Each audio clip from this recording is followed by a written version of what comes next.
everybody, it's me, John Ward, and I am back with the 50th episode of One Film, One Filmmaker.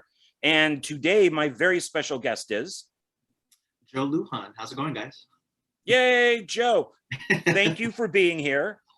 And it means a lot to me because you were my very first guest. So I thought it would be appropriate to have you on as the 50th guest.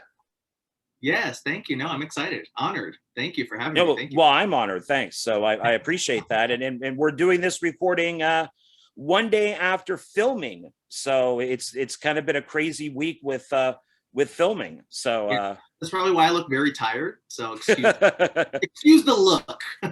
If you fall asleep, I'll yell so you wake up. So, but it might be kind of funny at the same time too. And I wanted to, because the first two videos that we did were basically, it was Immortal Wars and then Immortal Wars 2. Yeah. And I didn't want to do another just Immortal Wars because you have so much stuff out there. Yeah. that I want to put Immortal Wars in this, but I want to do like Rust. I want to talk about Atelophobia. I want to talk about Lost Souls. I want to talk about all these things that you do. I know Jonathan Moody is going to be having you on his show at some point. We're going to be talking about universes. Yeah. So I'll kind of stay away from that area because I don't want to step on his interview. We'll save it for his show. Yeah. So we'll just more kind of talk about the Joe Lujan experience with all your stuff, which is actually a real title for you that was at a horror convention. Yeah. So I think that works is just kind of the experience. And cool. I've said this before, and I'll say it again. One, I don't know why you're not directing Marvel movies or DC movies. That not yet. Soon. Yeah, I mean, I hope so. Unless you're not telling me something, I hope it's soon. To me, it seems like a one-man film crew would benefit them very much. And you're also the type of filmmaker that could take a rubber band, a paper clip, and a toilet paper roll and create the bridge for the Star Trek Enterprise. So you could work on Star Trek too. So, for all you guys out there, for all you film execs, let me say, I get my finger right. There we go. That's the guy you need to be talking to. I mean, look at those, look at those posters in the back. What posters do you have behind you there? Because those are all your films. Those are all my feature films from the beginning of Rust up until up until what we're in production right now, actually. So Decay's Paradise. There's two more going up there really soon. So we need to make some more room for these posters here. Yeah, I guess so. So, so that's why I want to talk about the whole Joe Lujan experience. So, and this could probably be a 6-hour episode, but we're going to keep it going no longer than 2. So, I mean, I don't know if some of these have been 3 hours, but I think that's too long. So I'm trying to keep it at 2 at most. So, I've done this with other people. So I'm going to do this with you. I'm going to show you stuff that I have. I dug through everything. So I think I literally have everything from you in front of me. So we'll start first with movies. Okay. So we're going to talk about Rust first, but I want to show you what I have for Rust. So this is the Blu-ray that I got from you, and you signed it for me, and it has Rust 1 and 2. And I also have this version of Rust, which is from Wild Eye. So my story on this is you and I first met at a Rust screening for Rust 1 and 2. Lindsay Cruz is in Rust 2. And I was about to do Meat Hook Massacre 4 with her. And I thought, these Rust movies look a lot like what I'm going to be doing for Meat Hook 4. I should go to them and see if they're the same thing. And, do I have to change my script because your films came first? And what character is Lindsay playing? Luckily, she's, bad in yours and good in mine. So, it's like, they're two totally different characters. And so I went there and met some of the cast and crew and met you and stuff like that. And which is where I got, sorry, reach in front of the screen here because it's all over, where I got these posters. Oh, wow. Those are old school. Yeah. and you said only take one, and I took two. So, because I had to have Rust 1 and 2, and they're signed. It's funny is Lindsay signed Rust 1, but as DK. Oh, that's so funny. So she signed the wrong poster as the wrong character.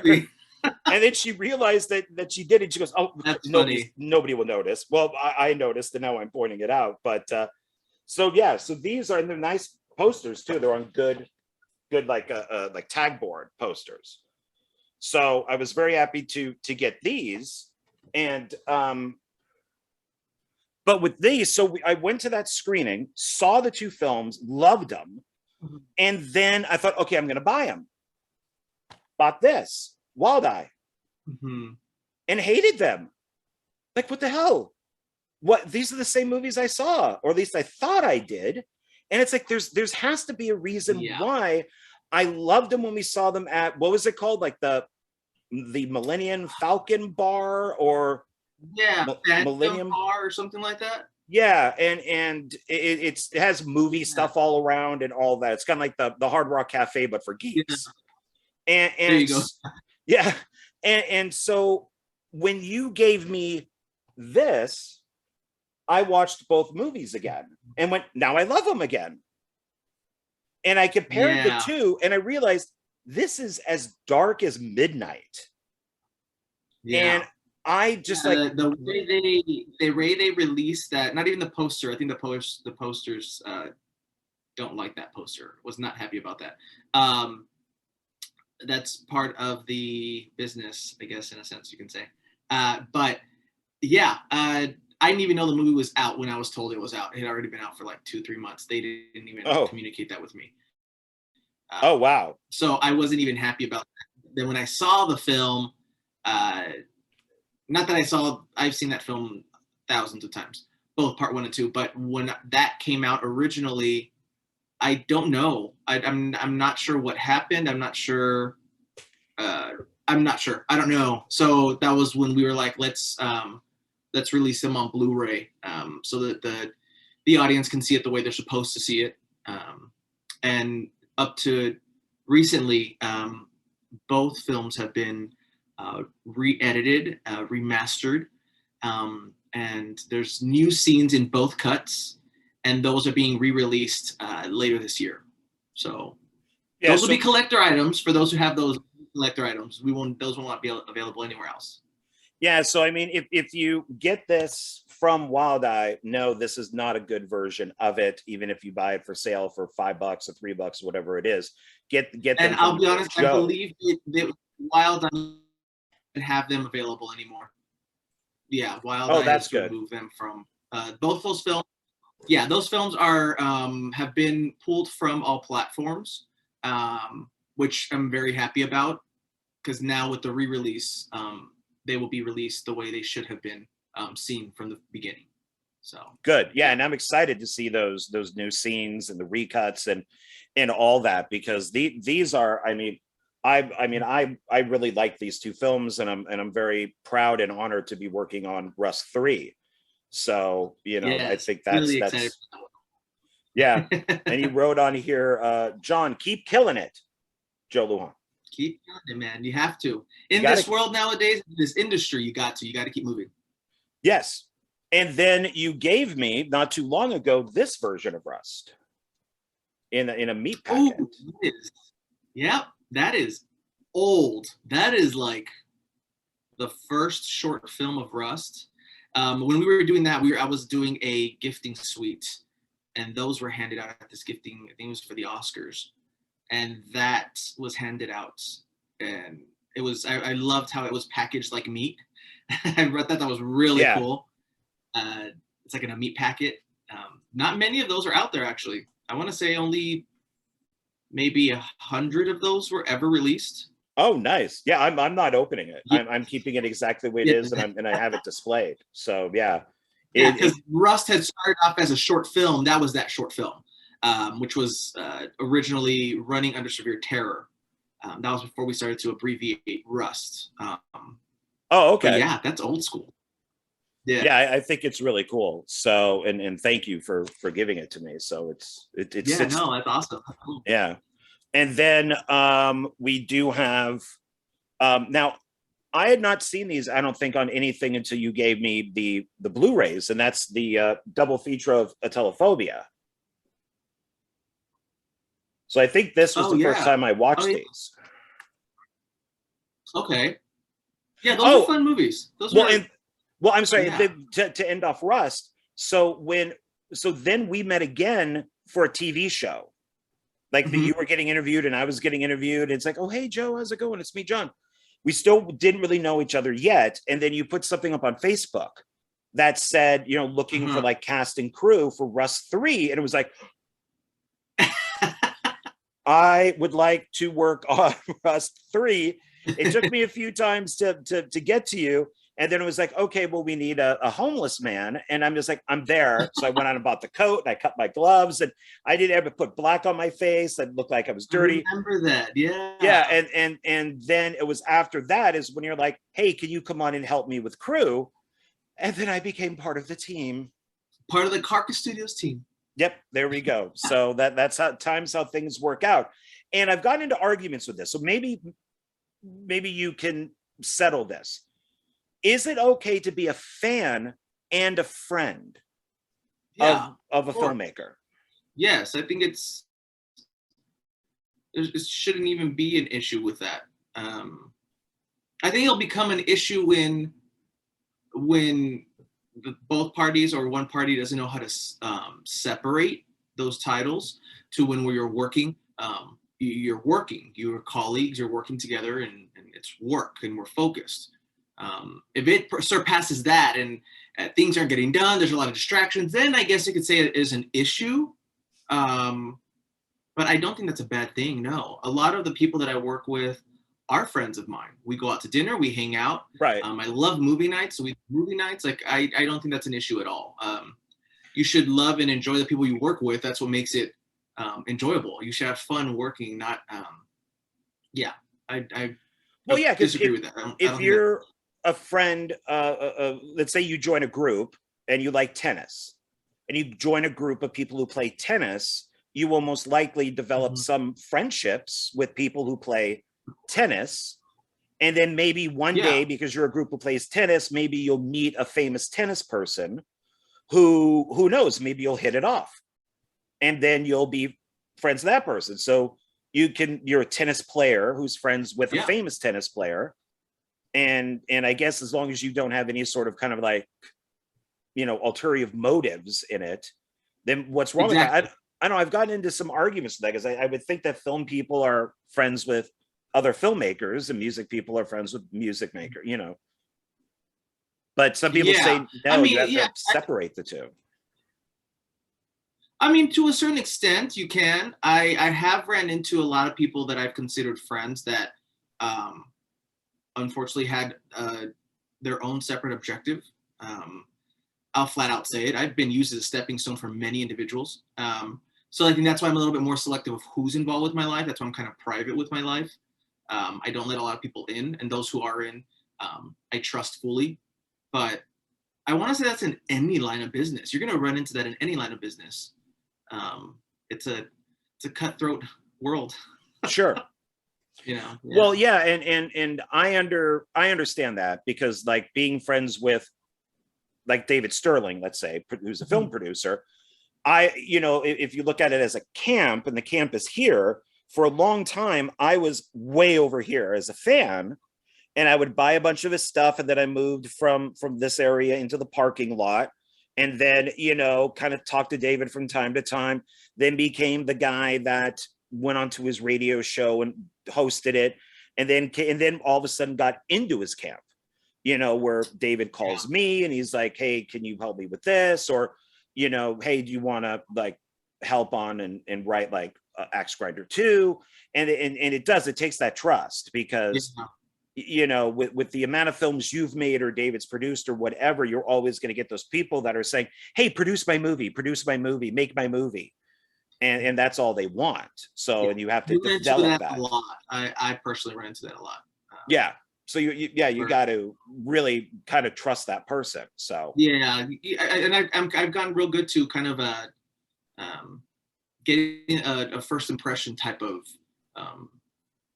mentality. You know, if someone shows me something, the first impression, and the first time I meet them, you know, my mind does go to like, I got to be careful with this person. I don't know what their intentions are, and then play it by ear when it comes to working with them. Or sometimes I don't work with them again, and then I become an asshole for not doing that. But well, I mean, you know, I admit when I started working on Rust 3, you know, standing, you know, taking a picture next to Travis, or working with Corey Taylor, you know, the actress, not the singer, but, you know, for people who don't know, but, you know, going like, oh my God, she was in Rust 1 and 2. And then, you know, and then there's, you know, of course, you know, Taylor Kilgore, and it's, oh my God, now I'm working with her. There is a little bit of that geekiness that kind of goes, you know, into it when you want to. But then I had already worked with Lindsay. I worked on a film with her, with another filmmaker that I was doing crew on. So I already knew her just from that, which is why I asked her to kind of to be an Axmas. I asked her to be in that. But then that kind of geekiness goes away once you realize that these people are people, and they have their own lives and their own problems and their own, and then that kind of goes away. So then it just kind of becomes, you know, oh, there's Lindsay, or there's Corey, or there's Joe, you know, and it's, you know, it's, you know, Joe, can you believe this? I got a cramp in my leg today. You know, you get that comfortable with somebody, and you know, instead of being just a film geek, you're now talking. Those who know who have worked on me on set know, like, when I'm on set, I love to. Can you hear me? Yes. Okay, sorry. Why those who have worked with me on set and have, you know, been there when we're filming, they know I'm always just having a great time on set. We're just having fun. We're creating. We're between takes or between sets. We, you know, we are normal, and we're just talking about normal life stuff. And it's, I don't know. I think it's, once we're on set, we become a family of, we're just, they're all for the same reason. We're having fun. We're creating. But we still work, and we still, you know, it's why we're there.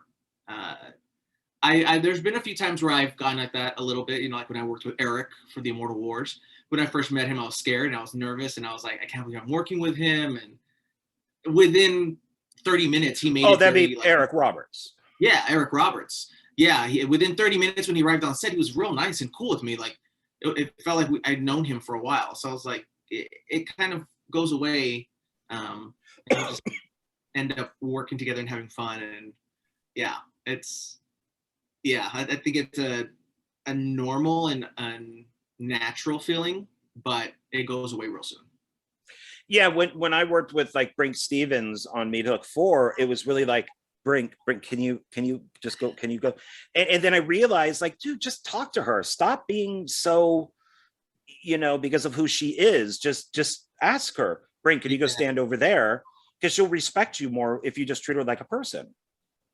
Yeah. You know, you know. If you start to act very weird and like, not weird, but you start to show you're very like, oh my God, like, I can't believe I'm here with you, and it's an honor and stuff. It's what's the word to say? It gets cute, I guess, in the beginning, but then after a while, then it's kind of like, ooh, just relax, take it easy. We're totally cool, you know. Like, don't let it be don't let it be what it's going to show or represent who you are all the time, because then that sometimes it can get a little like, you know, don't have that person around, because it's going to be a little weird. We're trying to work here, you know. Right. Yeah, you don't want to completely be like, you know, you're just staring at them the whole time, you know, freaking. No. You're not blinking, and you're just freaking them out. So okay, so you know, everybody just know, you know, it's okay to be a little bit of a geek, but don't be a stalker. And especially like if you message somebody, just be normal and don't be nice. Yeah, don't be some weird person that's, abrasive. If you, I mean, I did have, and I forget who it is, but some guy messaged me and talked about, hey, can you share my friend's funeral? And because I guess they're getting money for a funeral. And I said, well, I don't really know you. I don't know the friend. Yeah. I don't know if this is legit. And my God, this guy exploded on me. I mean, it was, you share everybody's stuff. And it's like, I share people that I know. Yeah. If somebody says their house burnt down, I could share that because I know who they are. Yeah. I don't know you. Yeah, no, one shouldn't be obligated to share something just because you share other people's things. The way I see it with social media, what's posted in a sense represents who you are nowadays, especially. You post something and people will shred you to pieces if they don't like if they don't like your opinion, or they don't like what you're saying or how you said it, to where, yeah, you're damn right. I'm sorry, I'm not going to post if I don't know who you are. I'm not going to post if I don't know what it's about, because it can reflect on me in a certain way. I know that we're very sticklers when it comes to what's on my social media and what's posted. Yeah, I'm realizing that more and more every time I post something that's not film related. Yeah. It's like if I put up my own opinion, then everyone has something. a damn opinion. Yeah, I mean, geez, sorry. Everything pisses off everyone nowadays. Everyone is so unhappy. Like, just enjoy life and live it to the fullest. Fuck. Yeah. Sorry. And okay, so back to a telephobia. And so this is parts 1 and 2. So this I got from you also when we were filming. Rust, you did sign it. It says, "Hi, John, kill it." Kill Joe it. Lujan. And these are great looking. So these were done the same time as Rust. Yeah, those Blu-rays were released for convention circuits. So those are only available throughout conventions, which is a lot of merchandise that we have. If they book me for a convention, we like to keep stuff exclusive to make people go to the event and pick it up, get it signed. I don't believe those covers no longer exist. Those are out of print already. Oh, wow. Excuse me. There's new covers. There's new. I want to say some of the new Blu-rays have more extras and more special features, I want to say. But those, once again, I think are collector's items. Yeah. Yeah, because that's and once again, I would only get these type of things I suggest to people through you because they look the best. Now on IMDb, it is listed. Anything that comes from me, it's going to come to the best quality we can get it out. When it comes to distribution, they're just all about right. Sometimes though, we be a little jeopardized in different, but we like for the DVD collectible items. So now you have listed on IMDb that there is a part 3 of this coming out soon. Will these be re-edited or anything, or are these the official versions? No, I don't think those are being touched. I don't think those. I think we plan on.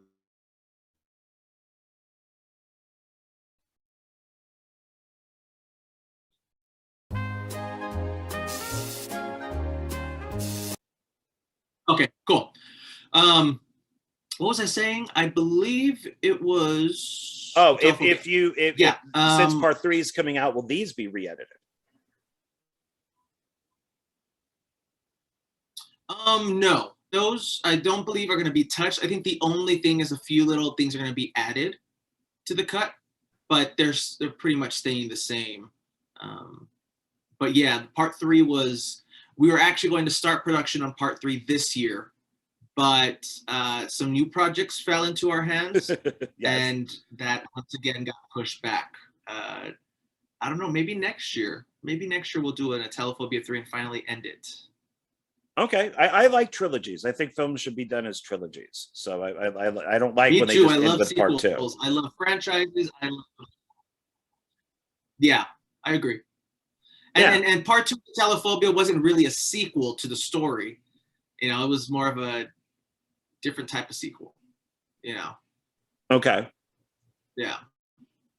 Okay. And then we come to ones that we've already talked about. So we have the Immortal Wars. So this is the DVD that was from ITN.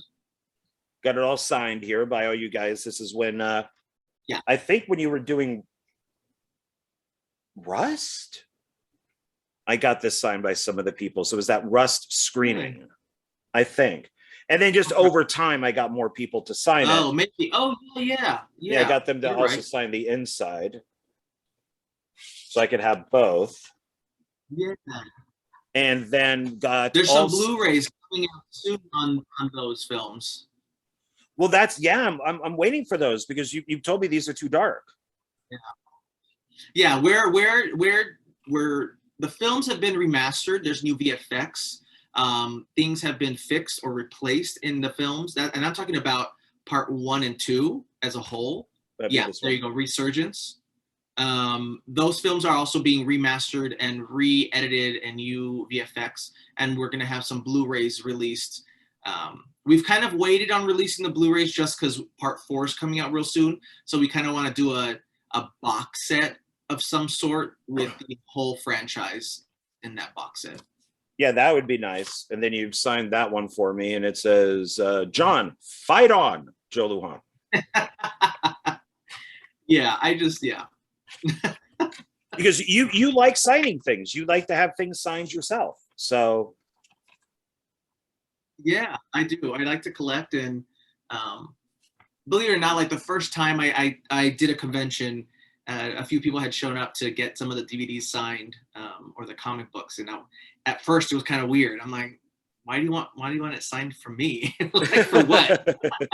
And then little by little I started to realize, like, it's more like people like to collect, and getting the signature of the creator, it adds a little bit more value to the actual item. So I started doing that, and now I get booked for conventions a lot. Well, Rob Zombie talked about that at one point, where he said, you know, why wouldn't somebody want to give an autograph? Because if you don't, then you've never been a fan of something. Yeah, of course. Oh, definitely. You know, and that to me makes sense. So now Immortal Wars Rebirth is on Tubi. When can we see that on physical? Real soon. We have been working on that. We had a meeting actually last week on trying to figure out if we were going to release that as a DVD before we release the Blu-rays as a whole. So that is in the works right now. I think we're going to end up releasing Rebirth as DVDs first, and then I want to say around the end of the year we'll do a box set with all films on Blu-ray. So yeah, soon. And then we're just finishing up now on the fourth Immortal Wars. Yes, Decay's Paradox. I want to believe a day ago or 2 days ago was the final day. Actually, we were actually on our 13 days of production on Decay's Paradox. So we finished that, got that done. It's brutal in the heat. We shot that in Las Vegas, so obviously the heat is brutal. We were doing outdoor fight scenes. Well, we were shooting 2 films at once. We were shooting Decay's Paradox and Rust 3. We're trying to get Rust 3 is more of like pickup shots. We had shot at the same location, so we figured why not just schedule the 2 scenes on the same day. And yeah, I mean, we got done fairly quickly. So yeah, some of the people that are in, you know, both films, you know, one being sci-fi, one being horror, it'd be like, okay, now go dress for Rust 3. Exactly. Okay, cut, done with that. Now go into the bathroom and change for Decay's Paradox. Just walk. You have to do that. You have to do that sometimes. I know that some people would be like, that's crazy. Like, that's not even the right way to do things. But what is the right way of doing shit nowadays? As long as you get it done, you know, as long as you get it done, you're enjoying what you're doing. That's all that should matter, you know?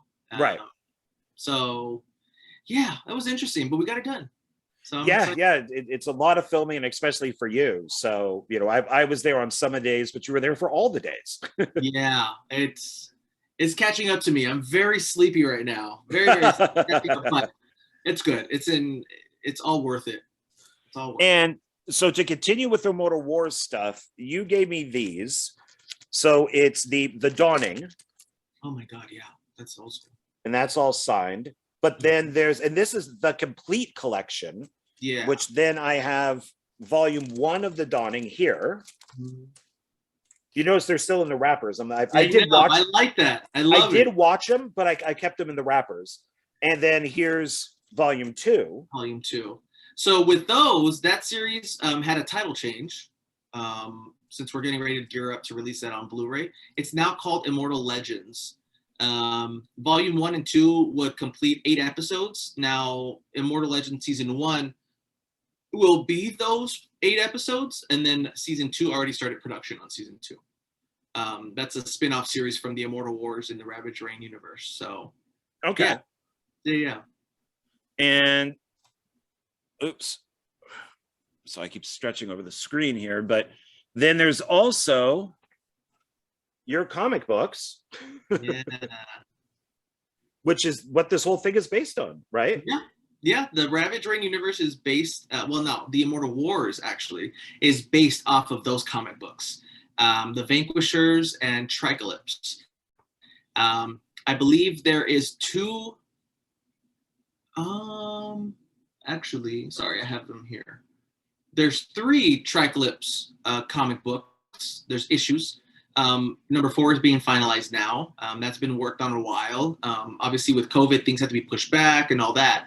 And then Tricalypse, there's 2 issues out right now, and issue 3 was supposed to have a release in May, but for certain issues, we've pushed it back, and it's coming out and will be released at the end of the summer. So issue 3, Ember Rising, will be out at the end of the summer. So this, which I just showed as the DVD, so this says Dawning Volume 2, but what is Olive? So Olive is actually what Immortal Wars Rebirth is. The Immortal Wars Rebirth originally was titled Olive because we were doing a series. We were doing a TV series, and we completed it. But after watching it from beginning to end, me and the producers, some of the actors, we did this like watching party type thing. At the end, I wanted everyone to give me their feedback. Like, what do you guys think? This, and I think at the end we were all just like, I think this would work more as a film than a series. I think if it's cut as a feature film, it would work better. And that's how Rebirth came to life. That's how we did it. I like, because I saw it at the screening, and then I think it's the best one. I really do. And I think that, and I even mentioned this to you at the screening where I thought it was like more mature. I like that it was more like it was kind of smaller and more compact. That one was very different from the first 2, and that was the goal. I wanted this one to be a little bit more about Tricalypse, about the character, what she went through as a kid, and making it a little darker, not really your kid-friendly superhero movie. I wanted it to be dark and show the dark side of Dominion Industries, which is the corporation, and just show that, get that across, kind of setting the stage up for the last Immortal Wars, which is Redemption. That one will be just like part 1 and 2, very big, explosive, and sci-fi action, superpowers type of film.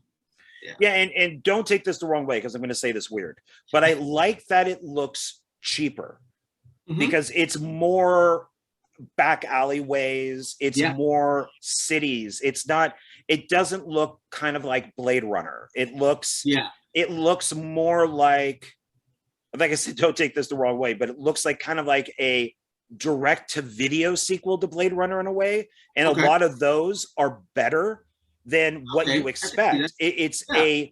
I liked that it had these alleyways. I liked that it had the cities and just cars, and it was, that's what we were going for. With this one is it's basically a prequel to the Immortal War. So this is back in the day when Tricalypse, the lead, is a child. So it's not as advanced as it is in the Immortal Wars 1 and 2. It's before that, and that's why we went with, no, let's make it more to our time right now. It's modern time right now. The world is still, you know, it's advanced, but not as advanced as the Immortal Wars 1 and 2. And then I think towards the end of Rebirth, you start to get the feel of the sci-fi action. Now you start getting a little bit of the Immortal Wars 1 and 2 feeling, as far as like the sci-fi advanced. Yeah, and that's what I think my problem with like the new Star Trek series is, even though they're supposed to take place before Captain Kirk, they all look like they take place 1,000 years after Captain Kirk. After. Like Yeah, the ships that, are too modern, or the ships are too futuristic. I'm sorry. And the technology is too futuristic. I would have preferred it if they made it look worse than the 1960s Star Trek, because it's supposed to take place before that.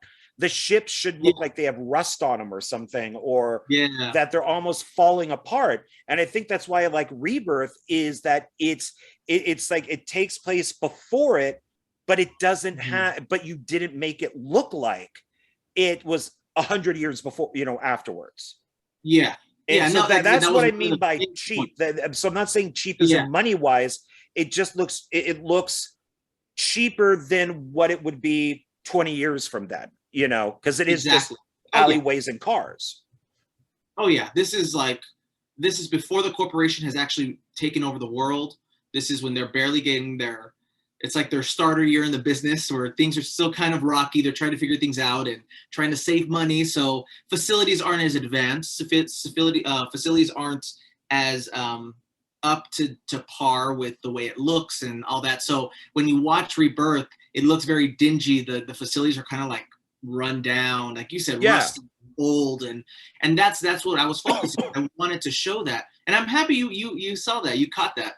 Hopefully everyone who sees is not expecting, I'm hoping that the audience isn't expecting to see another Immortal Wars like the first two, because that's not what it was supposed to be. It was supposed to be a build-up and a preparation for the last one, but also showing the past of Tricalypse and what she went through, and that's what led her to the first Immortal Wars. Yeah, I guess the first two are more spectacles, while the third one is more grounded. Oh yeah, and so that's why I want to have people realize what I'm saying is not a negative thing. It's it's a positive, because you paid attention to, oh, this is X amount of years before the first movie. They wouldn't have flying cars, you know, type of thing. You know. So yeah. I'm moving on to the next Immortal Wars, which is Decay's Paradox, the one we're shooting now.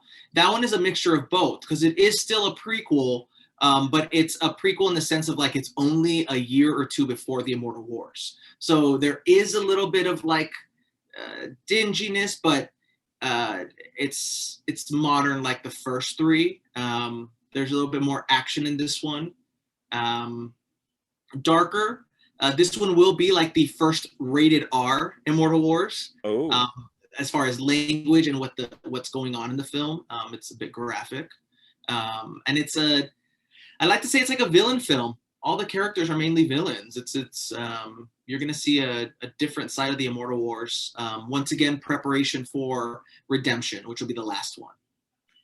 Yeah, looking forward to that one. And this was another one of those cases where I was doing just crew work and sound and all that, and one day you were like, "Hey, John, do you want to play this scientist? This, you know, this evil." Yeah, and it was just like, once again, you know, and of course I would. So you know, it's great to be in Rust and the Immortal Wars. So I'm very excited, you know, to finally see the finished product when that comes out. So I'm excited. You know. This one was fun. I want to say that Decay's Paradox was probably the most challenging of all of the installments, in the sense of it was 13 days, the shortest amount of production for this one, but it was spaced out from right before COVID hit to now. So it's been spaced out in the last 2-3 years, those 13 days, but because things have changed drastically as far as locations, scheduling, availability. So It's not fun shooting a film that's supposed to be taking place somewhat in the winter in the heat of Vegas during the like summer. 100-degree weather. Not easy at all. No, in some places, like Florida, it's hot and wet and all that. With Vegas, it's just stark. I mean, it's you walk out of an air-conditioned building and you literally feel like you're going to die. Oh yeah. I mean, it just hits you, and I'm surprised that we don't have more people dying of heat stroke and stuff. That it's the heat is brutal, but thankfully we don't have anything to be filming in. Well, that's a lie. Never mind. I won't say that. And so now some of this other stuff I have here is, so it's just kind of some random stuff that I picked up from you. So we have like your catalog. Oh yeah. That would be, you gave me this at one point, and I kept it with all my stuff. So it has all these, dumb background, has all these films in it. Yeah, those are all short films. There's Rust and Rust 2. Mm-hmm. I have all that is the old artwork. Yeah, all that's old artwork. Everything's been changed. Yeah, that's old. There's your Immortal Wars. God, dumb background. It's because it's got black on it. That's why I wear a gray shirt, because it doesn't blend into anything. Oh, and I don't know. I don't think you signed it for me, but I think you signed it just for people to pick up. So who's that guy? Yeah, I don't know. He's covering his face, like Oh gosh, yeah. Those were catalogs made for agents and managers. I do believe that they were also doing them for conventions, for some of the people who were like fans that would come to the conventions and meet me. We were giving those out. Just little gifts we were giving out to people. Yeah. How did you come up with Carcass Studios? Like what is Carcass Studios? Like, why is it called Fred Studios? So originally it was called Lujan Productions. That was my company before. Yeah. Well, is Carcass more horror like, kind of more? Well, yeah, because I was originally focusing on horror films even before the Immortal Wars came to be. It was, Rust, the Telephobia. I was doing a lot of short films for years. So I felt that Carcass Studios was suitable for what I was doing, because I didn't like doing anything else. But the further I got with my career and opportunities, I then was like, damn, I should have done a different name, because Carcass Studios, everyone thinks it's all horror films, but now with the Immortal Wars, it's not. I've been involved. I also co-directed a feature film called Chameleon with Lindsay Cruz, which is a drama, like psychological drama, not a horror film. So when Carcass Studios is in front, it's like, it's a horror film. No, it's not. It's a drama. So yeah, I like the name of the company I wanted at that time, but I should have thought that through. No, Carcass Studios is good. I like the logo of like the turkey vulture on there. So that's Thank you. Because turkey. It's a turkey vulture. It's just a vulture, or is it a turkey vulture? Aren't those the same thing? Turkey vultures and vultures? Am I getting that wrong? I thought turkey vultures and vultures were the same thing. I have no idea, but hearing a turkey, damn, all right. It's just a vulture. I need to change my logo. No, I mean, I always thought that they were the same thing, but I'm kind of dumb, so maybe I could be wrong. It's just a vulture. Yeah. Are there turkey vultures? Maybe I'm getting it totally wrong. I might be. Idea. I am about to turn 55, so my brain might be going a little bit. So do you think it's better then to have a studio without your name in it, like Lujan Studios? Maybe people go, oh, that's kind of egotistical compared to just Carcass Studios. No, I mean, I think it's whatever you're proud of. I think that the name of your company. I mean, we do have like Carcass Studios is kind of like the umbrella. Then there's like the lower like Raw Images is the VFX basically company. So anything that has to do with VFX, Raw Images is. So that's why you always see Raw Images right next to Carcass Studios, because I do the VFX and that's part of that. But I think it's just more whatever you feel represents your company the most and the best. I've seen some interesting names for companies. very random names, but I mean, if they like it, why not? You know? Okay. So Yeah. it doesn't. So yeah. So Steve Johnson Films is And I'm pretty sure just. it's out there. I am definitely pretty sure that that's out there already. And I got some other stuff here for Telephobia too. I got like a few of these. These are these. Oh yeah. So those were made for AFM. Those were created for AFM when we were pitching it to sell it. There was just so much printed that we had to figure something out with those. I kept a lot of this stuff. I mean, I just those are keep cool this though. I stuff thought in those were really general. cool. I would like to get some of those made. So what went here? None of mine have anything in this little insert here. It's like a little pocket. So when those were handed out, I believe we had put DVDs and a couple of business cards when we were giving those to distribution companies. When we were trying That's a to good idea. Yeah. The DVD wasn't the film because you never want to give DVD films like that when you're trying to sell. It was more like the trailer, bios on me and some of the cast. Yeah, I mean, basically like feature films about the film. So. Okay, yeah, that's cool. Yeah, I have like a whole box full of stuff that I get, and it's just loaded. So with these things, because I'm the same way. I'm the same way. I try to like these guys over here. These are all like signed from colleagues, from people in the industry and people I've met throughout the years. Gifts I've received. Back here on this side too, it's all gifts that I've received from friends and colleagues. Yeah, I like to collect. Here in the office, we're very proud of what we do and what we get. So yeah. And supporting people and all that stuff. Definitely. And oh yeah, definitely. Yeah, that works. And then you did have at a convention out here in Las Vegas. I'm blanking on the name of it. The one where you did have the Joe Lujan experience. What was the name of that? That was the Shock Fest. Shock Fest. Paranormal. Yeah. Yeah. So you had this. Yeah. There you go. Yeah.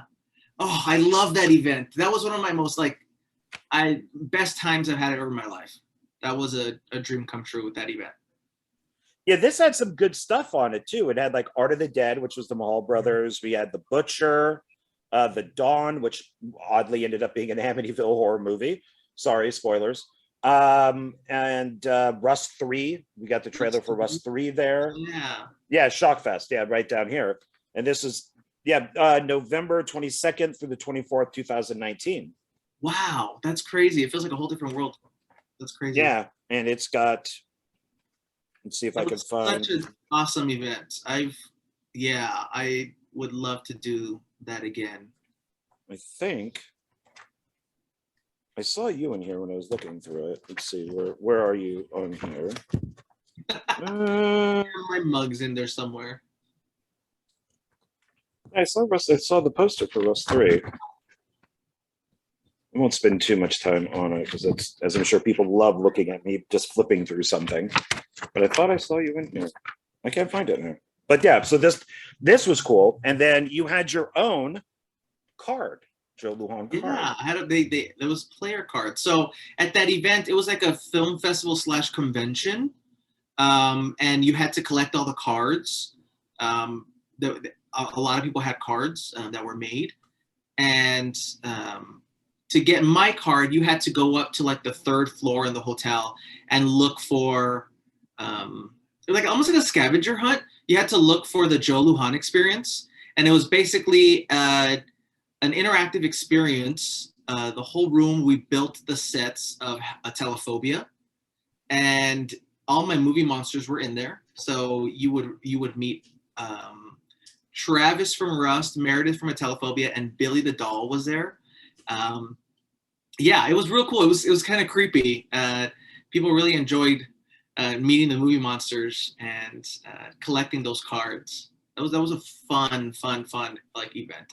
You would go down that hallway and you go into the room, through the door to the room, and yeah, we had it all set up with lights and props, and Corey was there as like, from a Telephobia, and she'd be like saying weird stuff and people popping out of closets and it was really cool. It was like a mini little haunted house interactive experience. I believe how you had to find the room was you had to find Meredith's crown right outside the door. That's how you knew it was the room for for the experience, the Joe Lujan experience. And then you got this little guy. Yes, a Deathifier. Yeah, I got that guy. Yeah, I was nominated twice that night for Rust, for best screenplay and best trailer. And, Oh, okay. And I ended up winning a Deathifier that night. Then the following year, I won best director for Billy at Shopfest. And we will talk about Billy, so yeah. we'll get to that shortly. And with all these guys, then you showed me these. You gave me these the other day. I didn't even know you had these stickers. Yeah, those are new stickers. Those pop stickers are the Dark World stickers. Billy, Meredith, and Travis. There's some Immortal Wars characters coming out with the pack as well now. Yeah, so these are fun, but I'll never use them. I'm just going to keep them in the pack. So they just go in my my collection here. Now, when we were having the screening for Lost Souls, I'm going to pull that. So we got, that was the last screening that we had. So this is the poster for Lost Souls. Yeah. And a lot of, everybody signed it and stuff. And so we had the screening for that. And then you also had it at this too. Yeah, at Fear Fair. Yeah. That was an awesome event too. I really like that event.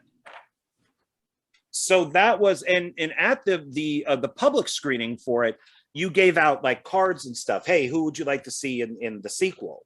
Yeah, and that was fun. That was nice to include the audience in on that. I wanted to see what character, what movie monster the audience wants to see come back for a film. Yeah, it was. Can you say who won, or is that a secret? No, we announced it a couple weeks back. It's Wendy ended up winning. Wendy won, and right after that was Smirks. Smirks was second place. Okay. Yeah, the original plan was those whatever character would win will end up getting a feature. But with Lost Souls, so for those who obviously probably haven't heard, so Lost Souls is an anthology film that I directed, and it's a mash of all my movie monsters in one film. Also including another movie monster called The Stitcher, which was created by Dave Bailey, that I co-directed that film with him. And yeah, so that was kind of like why I wanted to get a poll going of which monster they wanted to see come back. It was going to be like they get their own feature film, but Lost Souls, a lot of people don't know yet, but Lost Souls has been released already for on V channels on YouTube. So you can watch Lost Souls completely now. The success of that, from when I was talking to the producers yesterday, is the film was released 2-3 days ago now, and it's already hit about a little over 200,000 views on the film. Wow. And yeah, so they've pushed, and it seems like it is now a greenlit complete that the sequel will end up being worked on in the next month or so. So Wendy will be back for that one, since it did win the poll, and Smirks, because it was second place. But right now, I'm kind of in the middle of trying to figure out the script of where it's going to go as far as who's coming back. Are we going to stick to the same movie monsters? Are we going to bring them back for a second time? Or are we going to do new ones and bring back original ones? I don't know. I'm kind of just right now trying to figure that out. But yeah, they'll be back for sure. And the thing I find funny with how you work is, because I'm in Lost Souls, as you know, but other people may not know, is this is how Joe works for all you guys out there. So we had a Halloween party. You come in costume.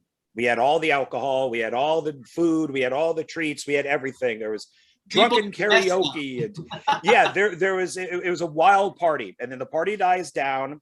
And then there was a few of us left there.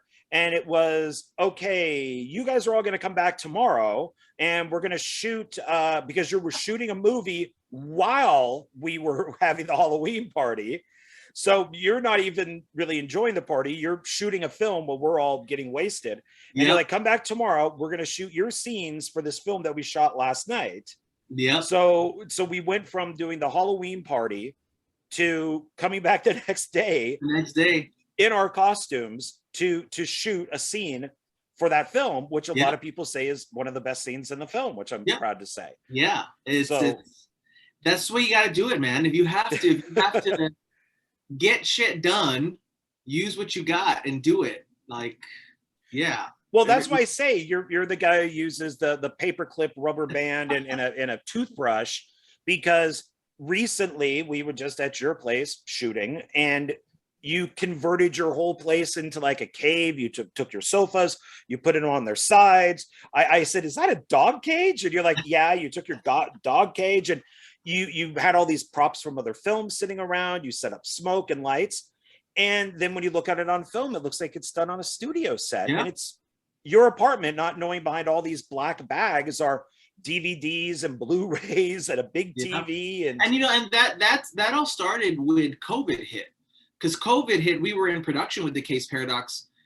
We didn't have access to locations. We didn't have access to go and film like we normally could. So the only thing we could think of was, all right, let's adapt our place to into what we need, into a facility or into a lab or whatever we needed. And that's how that started. And it's definitely sped up the process and saved lots of money for sure. Oh yeah. And I mean, if anyone who's in the film industry, filmmakers, whatnot, whatever, my little thing that I would say is really don't focus on how it looks in person. Focus in the frame. If in the frame it looks good and it's what you want and stuff, then that's all that matters. It doesn't matter if it's trash bags on the wall. If it's black, you can't see. Who gives a shit? You got the image across. You got what you had to do, and that's all that should matter. You know, that's how we started doing that, and it's worked. It worked for us, and we don't do it often. We do it a few times, but the times we've done it, it's definitely worked. Well, and I've never thought of that, because I look at, when I watch independent films and I see somebody's apartment that has a ton of movie posters and they have all their DVDs out from like different filmmakers and stuff. And let's say it's supposed to be a woman's apartment. I'm like, bullshit. That's the director's apartment. I don't believe that this woman is into the gates of hell or cannibal, ferox. I don't think that she would be watching these things. I could be wrong, because there are women out there who like that. So I don't want to say there aren't, but I'm not 100% buying it. It's the director's apartment. Yeah. And so I've always been a little worried of that. So when I've shot in my apartment, well, except for, I guess, like Skull Evil, I've taken stuff down. I've removed stuff from like posters from walls and all that. You've left all that stuff up and put plastic bags to make a cave, or a room that's supposed to be kind of, for like, black it out with all that you can. And then adding fog and practicals, you got yourself a fucking facility. No one needs to know. Yeah. And you have pets, so that can't deter things. So, I mean, you just kind of put them away into a different area. Yeah. So for people who say they can't do it, they can. I mean, it's, there is no excuse, man. Honestly, like, even I hear people are like, well, there's no money to do this. There's no money to that. No, then use what you got. Use what your connections or whatever you have to use to get that project done, completed. I don't know. That's just the way I see it. I think it's the way one should do, is where there is no 8 to 5 schedule. I work day and night on what I have to do, and I get stuff done. And of course, there's days where I'm like, I'm not doing jack shit today. I'm not answering the phone. I'm not texting back. I'm not doing any of this crap.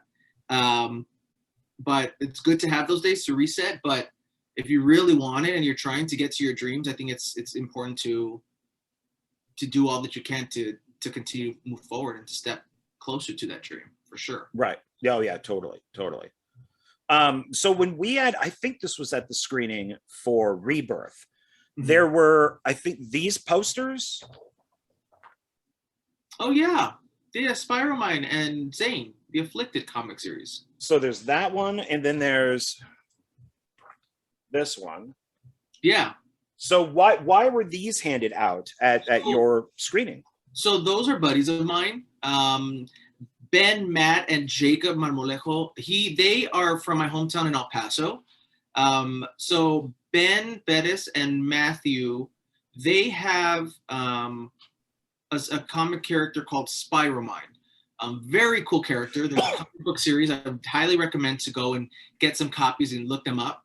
And then Jacob, who has Zane from the Afflicted comic series, we've had a meeting. I've done conventions in El Paso before, and I was like, you know what, like, I just want to help as much as I can, give people the opportunities that I didn't get when I was trying to come further. Not that I'm saying I'm at a different level, but I'm far from where I want to be. But if I'm at a platform now where I can help others or give other people opportunities, I'm going to do it. And that's what I wanted to do. I wanted to give their characters and their creations that chance to be in front of the camera, live action on the big screen. So they wrote that first poster you showed. That's a comic book, but they had written the script for that sequence in Rebirth, and those characters actually make appearances in Rebirth, the Immortal Wars Rebirth. We went and shot everything in El Paso. That was with El Paso talent and crew. Yep, there you go. Yeah, that one. So that scene actually is in the Immortal Wars Rebirth. That is the comic book scene of the Immortal Wars Rebirth scene with Zane and Spiromine. Okay. And yeah, I wanted them to make an appearance. I wanted them to come out in the film. So, you know, they made the costume and got everything prepped, and we shot all that in El Paso. Very cool friends of mine. They're real cool people. I really love those guys. Nice. Definitely check out Spiromine and the Afflicted series, comic book series. You guys will really enjoy that.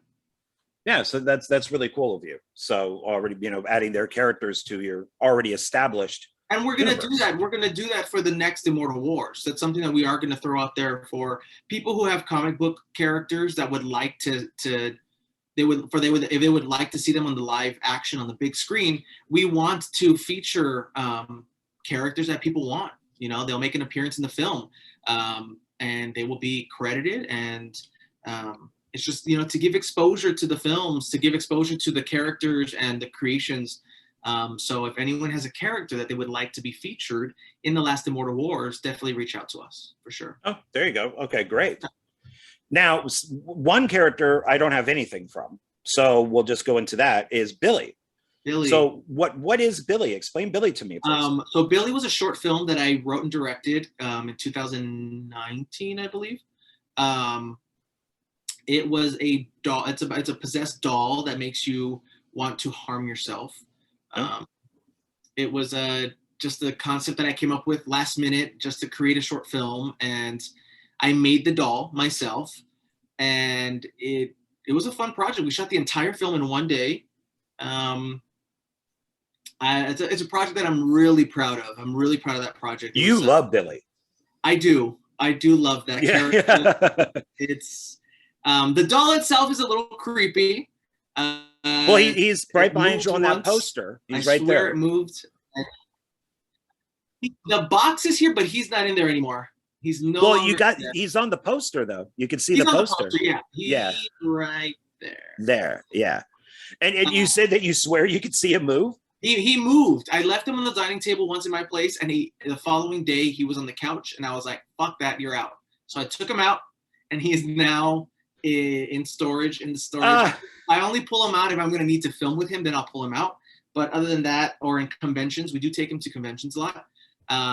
We were filming with him recently, doing some shots and scenes for the film, but yeah, no, we only take him out for the conventions or filming. If not, he is in storage. And yeah, no. And how many films of Billy have there been? So Billy, the original short film. Then there's the feature film that's being worked on. Then there's a short film called Billy Ungodly Hour, which is part of the United States of Horror Anthology Volume 1. So you guys can see that. That's out everywhere right now. And then he makes an appearance in Lost Souls. He also is in Lost Souls. He comes out in that. You know, because we were working on Ungodly Hour, and we actually thought that wasn't the subtitle. We thought that was just you saying we're shooting at an ungodly hour, which was true. That was a fun project. I want to say we shot that whole film. Sorry, my eyes are itching. We shot that whole film, I want to say, in a matter of 4 hours, actually. Yeah, it wasn't. Yeah, it was like 2 hours in one location, like another 2 or 3 in the next location, and it was done. Yeah, that was a cool project. I like well, that one. you shoot very quickly, but it's I shoot what I'm out there. I film what I need. I don't need anything extra. I just film what I need. I already know what I need, and let's go. In and out. We're done. Next.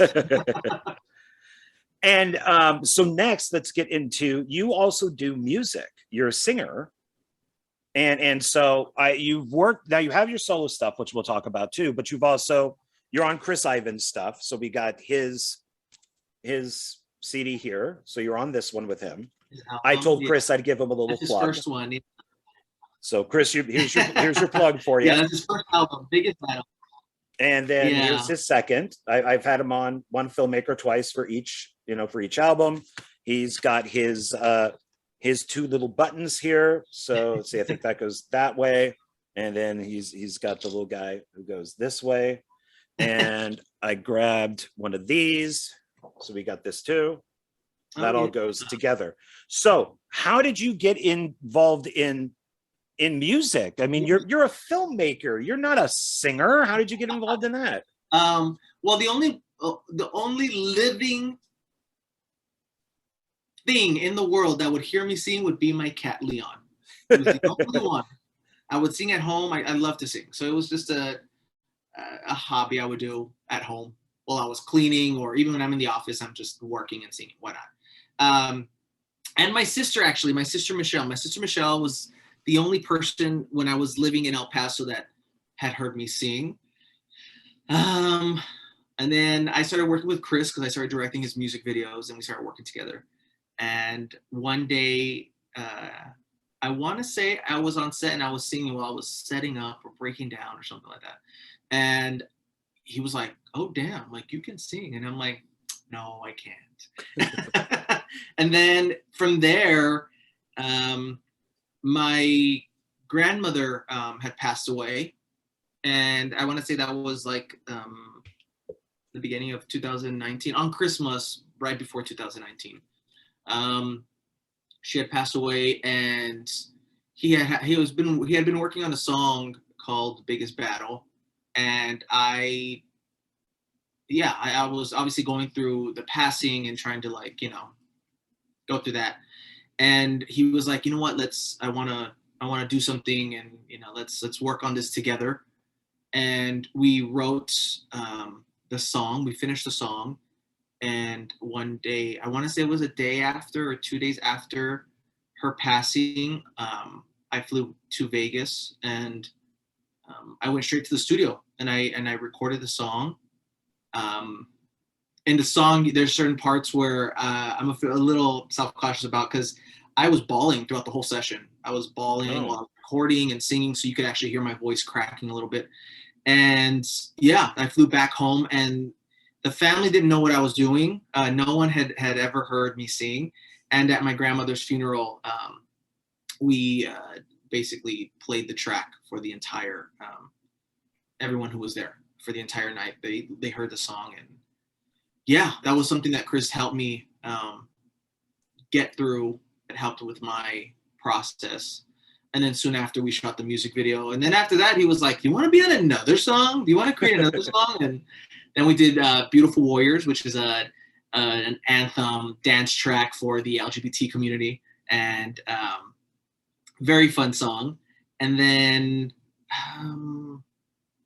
because those both, your song, "The Biggest Battle," that's the title of the album. Was the title track for the first album. Yeah. And then tracks 13 and 14 are with you. So that's "Beautiful Warriors" and "Biggest Battle." So yeah, fun experience. I've used music more as a therapeutic thing for me. I'm not one to argue or fight or be confrontational. I'm kind of like, if you fuck with me, I'm just like, well, you'll never work with me ever again. I've seen that happen. People close to me have seen that happen. So I'm just like, the music is more my way of expressing myself. And speaking and letting things out that I've held in within myself. And that's what got me into singing. I felt more in like more of like an USA moment where I'm like, okay, it's out. I'm done. I said what I had to say, moving on to the next thing. And that's what led me to my first solo track, which was War. Was it War? Yeah, it was War. War was my first track. That was more of something that I wanted to talk about, a previous relationship of what I went through. That was that. And then I did a track for my mom called The Queen. Just a whole song dedicated to her. And then I worked on my goddaughter's album, Desi, Metamorphosis, and she featured me on a track called Illusion. That was a fun project. It was cool to see that my niece is, that girl inspires me every day. I look up to her so much. And jumping on a track with her was it was a beautiful thing. It was just exciting to do that. I'm trying to think then I jumped onto 2 other tracks on Chris's second album. Which is this here? Which is that one, On My Terms. We did some remixes of 2 tracks from his previous album. I'm forgetting the title. Let's see here. Fragile, featuring Joe Lujan, broken version. The broken version, yes.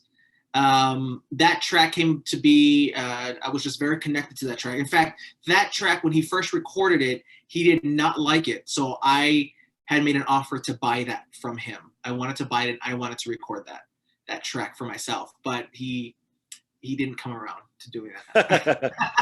So I jumped on that, and that song specifically, I sang about a certain individual that I consider a very close friend of mine, a business colleague, someone that I thought was right by my side, helped me out, and totally just backstabbed me and took advantage of me and my art. And that was my big fuck you to them, basically. And then the second track I'm on is Mi Amor. Yes, and this is the true love version featuring Desi and Joe Lujan. Yeah, me and my niece both jumped on that track with Chris for the remix. That was just a fun dance track, which we are going to be shooting the music video for in 2 months. We're gearing up for that. And then I went back to the studio recently, and I'm working on a new track called Army. And that also is going to be a track where I talk about certain individuals in the film community that's done me wrong, and I'm just letting them know how it is. Oh, wow. So are there ever songs out there that you've heard of or anything where, because it seems to be that music is kind of like an FU type of thing. Mm-hmm. You know, there were the gangster songs that went back and forth. Even the Beatles did that, when they went solo, John Lennon's, How Do You Sleep at Night was aimed at Paul McCartney. And then Too Many People by McCartney is about John Lennon and Yoko Ono. So, but you never really hear songs that are positive things about people, like these people helped me. Do you think that's are they out there? Do you think that's popular? Yeah, of course. Oh yeah, I think so. I think specifically with my tracks, I wanted to talk about stuff that I never got the chance to say to these people. It was more like they flipped, did 360s on me overnight and got what they needed and used me to what they needed, and that was it, to where I never got the chance to say what I wanted to say. So in these tracks, I do that. I say what I want to say and I let them know. And then I also, after I do that in the same track, I also let them know, but I'm positive about it. I'm like, it's cool. What you did was good. What you did, I've overcome that and I'm moving forward, and you enjoy where you're at right now because I'm continuing to move forward and you didn't break me. And I kind of turn it into, it is a big fuck you to you guys. Like what you guys did was messed up, and I went through that, but now I'm good. I'm positive now, and I'm moving forward, and life goes on. And but I do think there is songs out there that are like that. just like I said, my music is more of a, I'm just speaking my mind and I'm saying stuff that I wouldn't normally say out just like I wouldn't post it on social media or anything like that. I would never do anything like that. But excuse me, I use the music as my outlet to to express myself. Yeah. Do you, because some artists out there, Eminem, name names. So so obviously, somebody is Moby is going to know that the song's about Moby, which he did do. And not a song about Moby, but Moby's name was in the song. And so do you, without naming somebody, let's say for Fragile, do you think if that person happened to listen to that song, they would know it's about them? Oh, damn, yeah, for sure they would. Okay. They would definitely know who I'm talking about. I would never name drop. I'm doing a fuck you song about them, but I'm not going to be petty enough to put the name in the track. I would never do that. I'm still professional. I'm still going to respect them, even though I don't like them. I'm still going to respect them. I think that's part of being an adult and being in the industry. You just have to. But yeah, they'll know. They'll know. And those people know what they've done, and those people know when they hear the lyrics and hear what I'm saying, that they know I'm going to be talking about them. And yeah, and they can do with what they want with it once they hear it. Is it easier to do a fuck you song or a fuck you movie? Like have a character that if Steve in real life screwed you over, but you called him Frank in the movie, do you think it's easier to do it in song or in film? I've actually done that as far as a fuck you film. That was a Telephobia. I think song would be easier in a way, because song is easier. You can say stuff, just blatantly just say it in a song as a lyric. Yeah. When it came to Telephobia, it was more an artistic message to them. Like there still is that. Did that message still get across to them or not? Like the person's name is Brian, but then I called her Bianca. So it's like, yeah, they might connect it, they may not, Yeah, because you could, let's say I'll use Axmus as an example. I'll call a character Susan, and I'm really talking about Kim, and Susan gets an axe in the face. And but nobody's really going to know it's, about that person. Yeah. But that's how I feel about you, is I want to put an axe in your face. So I don't think that's as obvious as a song where if somebody listens to it, they could go, that sounds like me. I think he's singing about me. I think it's a little bit more clear in a song than in film, for sure. Oh, yeah. Yeah, because it's for like the John Lennon song, How Do You Sleep at Night? Interviewers have asked Paul McCartney about that, and he goes, "Oh, I sleep very fine, thank you." So he knows the song is definitely about him, and Lennon has had his the song "Too Many People" is off of the Paul McCartney Ram album, where he's holding onto a ram's horns, and Lennon took a picture of holding onto a pig's ears as his response to Paul. Okay. So it's like, there's all different ways of doing it, but I think probably song is might be the best way to. I think so, yeah. To somebody. In the industry, you run into a lot of people who are going to use you and take advantage of you and talk a lot of shit about you because it just happens. It just comes with territory. Many people will go and blast them on social media or start bad mouthing them to other people, and I just don't do that. I just won't waste my time doing that. I'll use what I want to say to them as a form of art to benefit off of, because I'm making money off of it. I'm still going to talk shit about you, but indirectly. Yeah. Okay. I mean, you could. Yeah. All right. One film that hasn't come out yet, and I don't see a poster for it. It's a film that I was involved with. Is called Obscura. Is that going to be coming out soon? What's that? Well, I don't know. the producers of that film have not really been in communication with me at all. So I've been asked numerous times about when it's going to come out. Is there an update? And the God on the truth is, I don't know. They just don't communicate, and I've kind of been wondering myself what's happening with the film.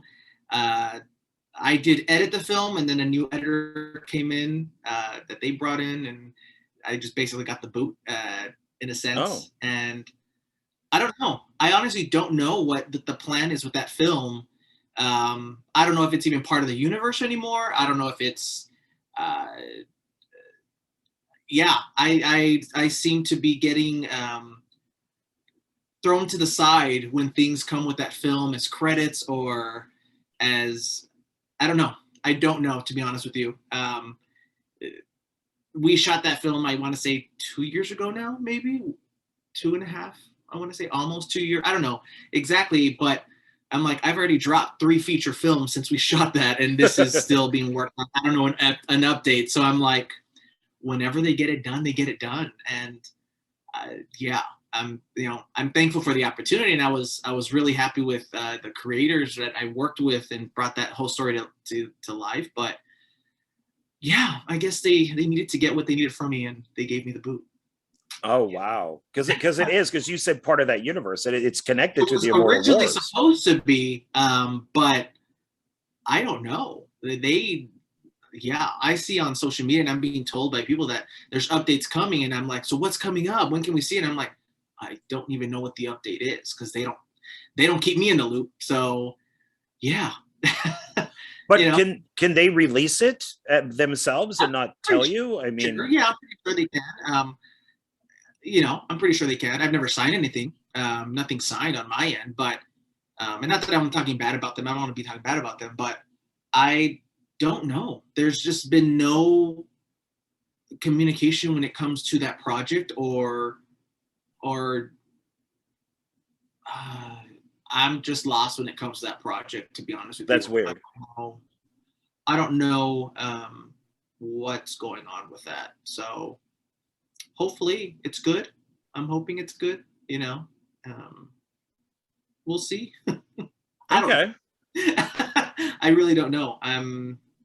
But like going back to the industry, this is something that happens frequently. You find a lot of people, this isn't the first time this has happened to me. It's happened to me with another project where people want to be involved with what I'm doing and see what I have and what I've worked on, and they want to be involved. And then once they get what they need from me, they don't need me anymore. And I'm just one to be like, okay, well, next project. And 3 feature films later, the film's still not out, so I'm still going. That ain't gonna break me. And that's the way you should do it. Just be positive, move forward, and wish them the best of luck. And that's it. Yeah, because I play my character from Dr. Cal. Yeah, Dr. Cal makes an appearance in that so film. if you created that character, comes out in it too, as Lori Harvey. She comes out in it too. Lieutenant Garrett also. Impusa, which is the first villain in the universe, comes out in it too.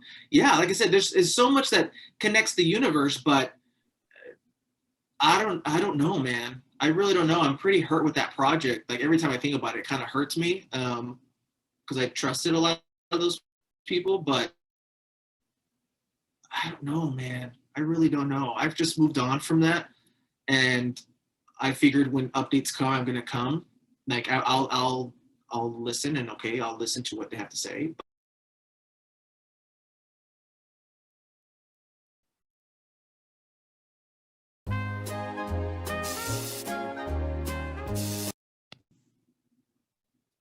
You're back.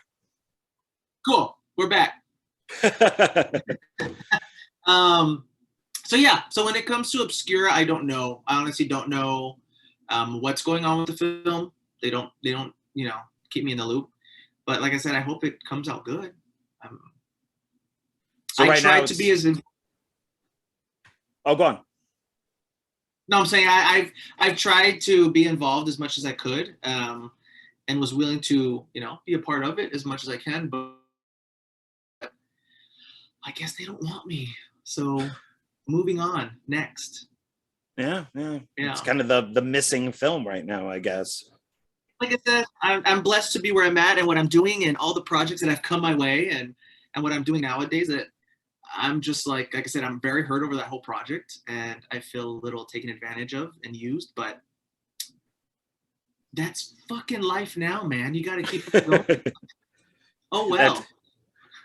Well, so then let's go back to maybe some positive stuff here. So what is My Little Nightmare? Is there anything going on with that one?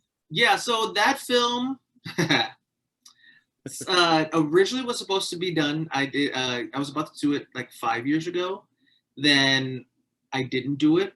And then it was about to happen again for this thing in Vegas.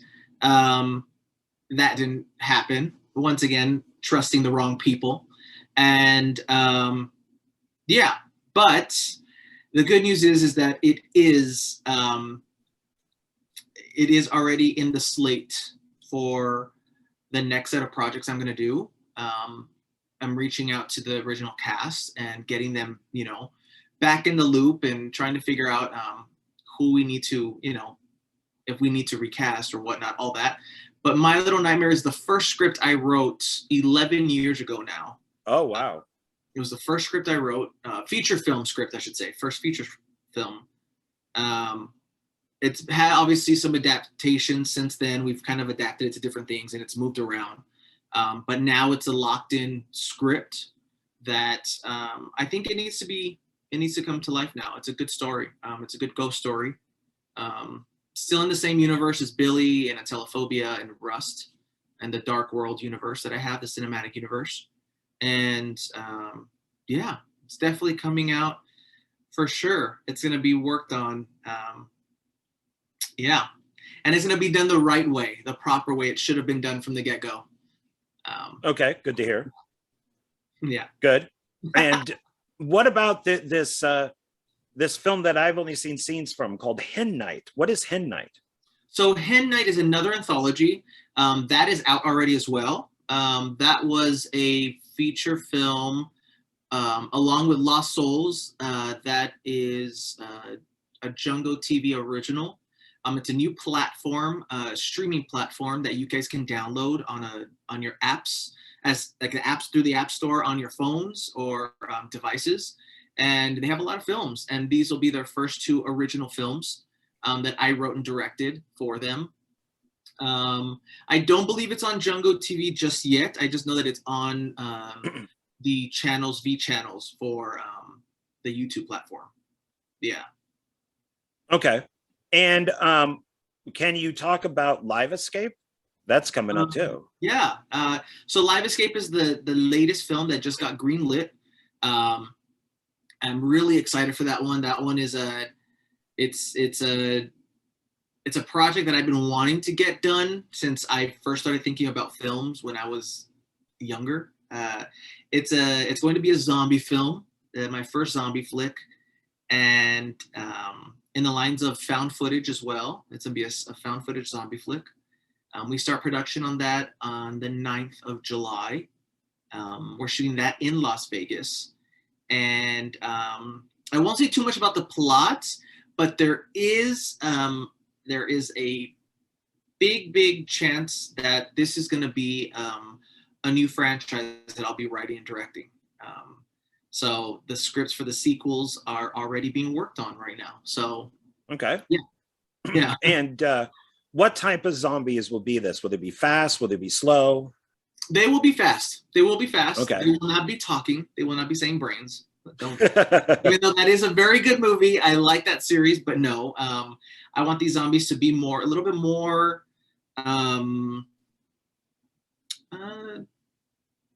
Like animals, they don't look a certain way. They don't have any prosthetics. It's just straight up just zombies who want a person who just wants to eat you, and that's it. Like it's like humans with rabies, I guess you could say. Would those be zombies like 28 days later, or are those just rabid people? I don't know. I would say yes, but I know people will argue that. But I would say yeah. Zombies are just what you want it to be. It's the way I wrote it was it was going to be an intense, suspenseful horror flick with zombies that are uncontrollable. You can't stop them. So those are the kind of zombies I like. So we'll see. And what can you tell us, if anything, about Immortal Wars Redemption? So Redemption will be the last one. It will be the last and final installment. Everyone's coming back. We want everyone to come back as far as the characters. Anyone who's made an appearance in the comic books, the series, the animated series that is going to be released at the end of the summer. Cool. The first 4 installments. We want it to be the big finale. So everyone will make an appearance, and we're going to end the series with a bang. It's a script that I've already rewritten about 5 times now. I think it's solid now. I think it's 100%. And yeah, gonna be big, explosive, action-packed, just like the first 2, if not more and bigger. And we'll give the fans of the franchise what they've been waiting for all these years. How do you decide what characters there are? Like, how do you decide that somebody will shoot fire, or how do you do that? And then how do you decide what actor will do it? Like, who would be good for that part? Honestly, when I write the characters and like what they do, it's just what's in my head at that moment. I just think it's more like, what haven't I seen, or who's what? Did I see a piece of art where I'm like, oh, that looks like that's a person throwing black energy from their eyes or something. That's just an example, but something to where that's what inspires me to create that character. I'm still creating characters now. I know that the universe is at like 140 characters now. I think there's like 7 new characters now that no one has seen that I want to make an appearance in this universe. Yeah, that's the way I kind of look at it when it comes to getting actors and who's gonna play them. I mean, I do the same audition process and see who fits that character the most, and can I mentally visualize that person playing that character. That's how I do it. That's basically how I do it when I get a character to play a certain role in that universe. With all of the comic books and TV shows and everything, how do these guys get stuff so wrong? Like Marvel or DC, how do they screw up a whole universe when there's so many different things to be taken from, including brand new things? How do they keep screwing it up? I don't understand it. I mean, you've now done so many of these, and they're all original. How do you do that? Why do they screw stuff up?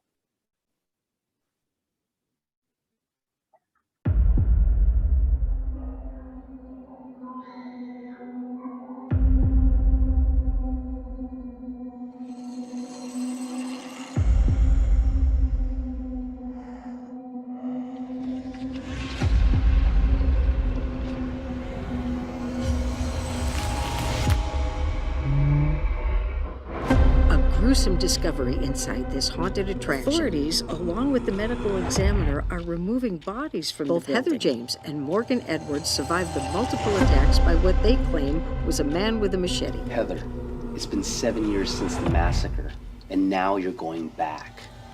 Why? The new and improved Hotel Fear is officially open. Oh my god, this is gonna be awesome. This place is insane.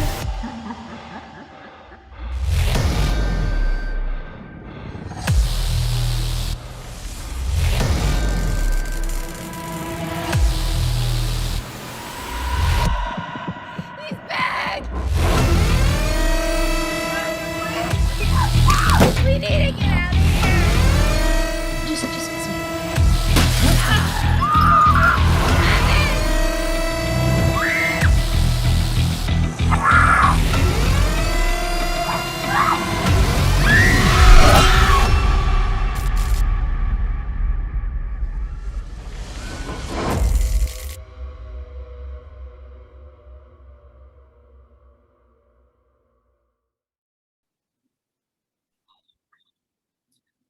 I don't know. I'll be honest, I'm a huge fan of what they do. I'm a huge fan of what they've released and the content that they create. I just love it. But I guess I've been a fan since I was a kid. X-Men has been the X-Men and the Phoenix and Scarlet Witch, all that have been my favorites since I was a kid growing up. So I have this like love for those characters. And I think that's why I don't see like how you're saying mess up. I don't see the mess ups, but I think because I'm such a huge fan, I enjoy anything they release. But something has to not be good. I mean, like X-Men 3 was pretty bad. It wasn't. See, that to me, that there you go. So that's my favorite one. X-Men 3 to me is like, I fucking loved it because of all we finally got to see, all the characters I've been wanting to see. My favorite X-Men character of all time was the main character, where it was like, I just enjoyed it because it's what I wanted. It's, you know, and like I say, people will argue it. People will not like it. Oh, they don't. I fucking love that film. To me, I thought it was badass to see the Phoenix and the Dark Phoenix, and I was very happy with those films. I don't know. I honestly don't know. I just love. I appreciate, and well, many people probably won't agree with or whatnot. Whatever. I appreciate anything that's made. I know what it takes to make a film. I know what it takes mentally, physically, emotionally, what it is to complete a film. That when a film's completed, like that's a win already. Like that, to me, you have to appreciate that because there's so many films that never get completed. There's so many films that never see the light of day for whatever reason. But me being an artist and a filmmaker, I see something completed. I'm like, dude, fuck yeah, you finished that film, because not many people can finish that film. Not many people can do that. So I give it a chance. I mean, I'm not going to sit there and say I watch every movie and I can sit there through every movie because I can't. Obviously, there's not enough time to do that. But when I see a film like this or like a Marvel film, I'm like, fuck, like that's fucking badass. Like I just love the fact that they released it. We got to see character. It may all expected or well wanted 100%. The fact that we're able to see these characters on the big screen, I love that. Now, going back to when you're seeing something and is it true to the comic? Is it true to how originally written and stuff? Yeah, I mean, there's a few things you're like, that's not really how it happened, or that's not how they should have done it or whatnot. But I'm so happy that the project came out and people were able to see that character, if that makes sense. But shouldn't they be? But shouldn't they be better? I mean, it's there. There's so many. I mean, like X-Men Dark Phoenix, I think is better than X-Men 3, but it's still not good. It's like, God, no. Get out of here. You have 50 years of comic books that they could have gone off of, and you decided to do Dark Phoenix again and still screw it up. It's like, come on, guys. I'll admit, Dark Phoenix, I loved everything she was in. Every time I saw Dark Phoenix, I was like, fuck, this is amazing. Everything else, I was like, it's pretty slow. It's a pretty slow movie. I'm not really, you know. But I like the fact that I saw the Dark Phoenix because I'm such a huge fan of the Dark Phoenix. So I was like, just to see her and the fucking hair effect they would do, she was just walking, I was like, fuck, that's badass. But yeah, I guess I could say that it wasn't like Apocalypse, and I thought fucking Apocalypse was fucking amazing. It was just everywhere. There was a lot happening. And people hated Apocalypse. But I don't. They did not like Apocalypse. I don't get it. I liked Apocalypse. The thing is, nowadays, but people didn't like it. But see, nowadays, it's.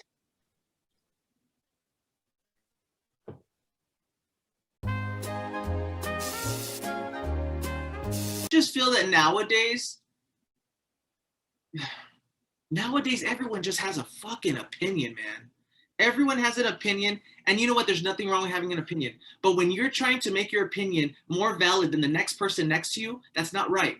To me, I don't like that. To me, that's what's destroying the industry. What happened to when we would sit down and watch a movie and enjoy it for what it was? Enjoy it. Because sometimes bad is bad. And one's opinion cannot be. I can see that, but I just think it's wrong that one's opinion, or like a critic, or when they say 100% on Rotten Tomatoes, who gives a fuck? Like, so that person is going to now speak on behalf of the world, on behalf of everyone who's sitting in the theater. I don't even know who the hell's behind that computer writing that review and giving it 100%. Like, what is, I don't know if you understand what I'm saying. Like, we all have the right to our own opinion, and that's great. But for things and for decisions to be made, or for films to be considered well or good, just because this one person that no one even fucking knows, or no one has nothing to do with in their life, said it was 100%. Now they're speaking on behalf of my opinion. To me, that's where I'm like, I have to draw the line. Let's just enjoy a film as it is, and what the work that was put into it and how it was created, and let's just enjoy it. Like, if that's the case, then no movie's ever going to get made. No movie's ever going to get enjoyed, because people keep on, no, it's not good, or it's not 100% on Rotten Tomatoes, or whatever the fuck that is. Like, it's just more like, just enjoy it, you know? That's how I grew up watching movies. But couldn't that be applied to everything, though? I mean, I could just go out and make a garbage painting and then say, you have to like it because I made it. No, but see, that's the thing, though. You don't have to like it. You don't have to like it. You can like it if you do. If you don't, you don't. But someone's going to come and look at that painting. Isn't going to be like, this is a great painting. So everyone, you guys have to know this is a great painting. No, it should be like, this is a great painting. Do you like it? No? Okay, that's fine. You like it? Okay. You like it? That's great. That's the way it should be. It shouldn't be one person or a critic or someone saying, this is right, this is correct. Now everyone needs to know this is the way you have to think of this project. To me, that's not right. Like, you should be able to enjoy it for what you want. People hate House of the Dead. People hate that. I love House of the Dead. And I fucking love it. Till this day, I love anything by Uni Boyle. So. But if you go everywhere else, people talk so much shit about it. But I'm sitting there like, I fucking love it. Like, I would do a House of the Dead 3. Like, call me, people. I'll make one. I'll make it badass. But it's not like we have the right to have our own opinions, you know? Like, well, you do, but it's I think it's acknowledging. Like House of the Dead is not Citizen Kane. It is a bad movie, but it's a bad movie that I love. And I can watch it anytime. I think it's a great film in that way. But I'll use as an example, Star Wars. I think, or Marvel movies. I think people are brainwashed. I think that they are 100% brainwashed into this cult, this Disney cult, where because it's nostalgia, because it's characters that people love, because it's a franchise that people love, you have to like everything. And it's like, no, it's not good. Like, it's just not good. It's Obi-Wan Kenobi, the new series, is not good. It destroys the franchise. It's completely out of continuity. It doesn't make any sense whatsoever to the film franchise. And I can understand somebody saying, I like Star Wars. I know Obi-Wan is out of continuity. I know it's not that good. I know, but I like Star Wars. So I watch it. I find that acceptable. But when you literally say everything Marvel is good, everything Star Wars is good, everything Star Trek is good. Yeah, I could say it's like, no, some things suck.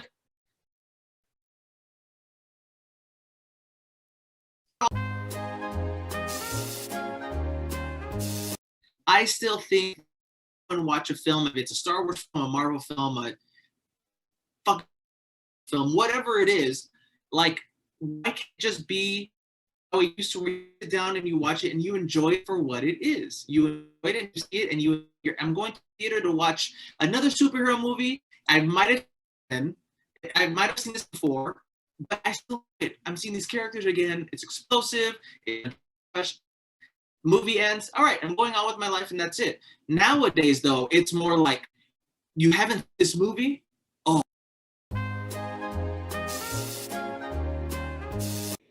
Now I do. Okay, now I see you. Okay. Where was I? Oh yeah. So like this Top Gun movie.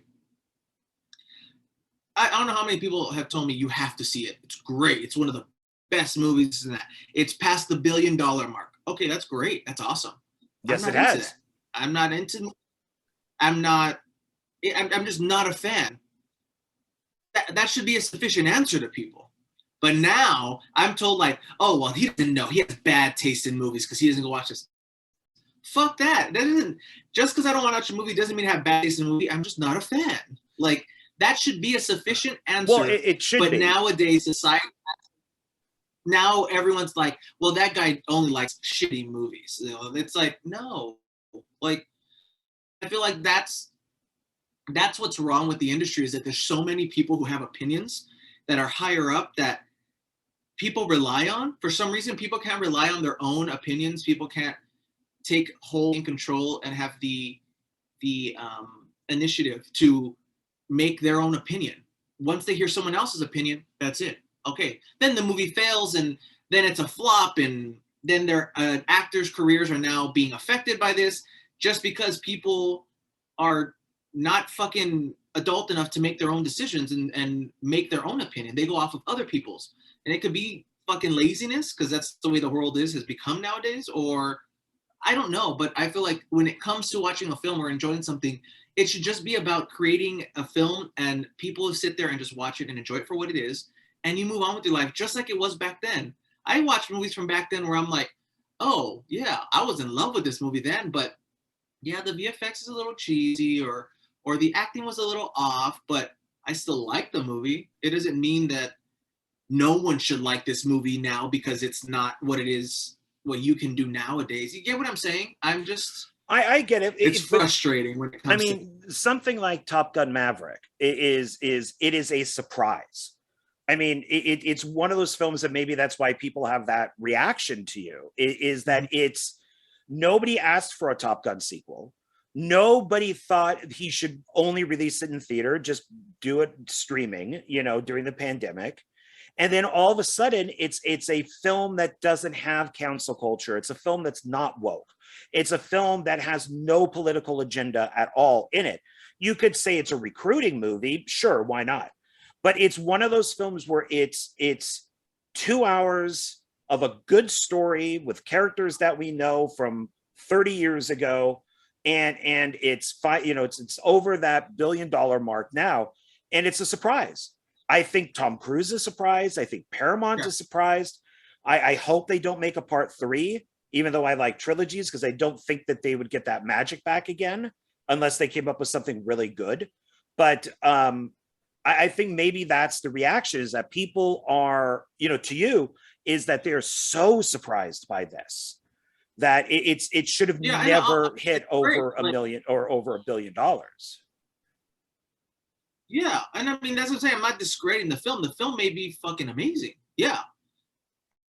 I'm not going to go see it. I just don't want to see it. I'm not, right. No, that's understandable. But it doesn't intrigue me. But there's also Jurassic World Dominion is now over $1 billion. Why?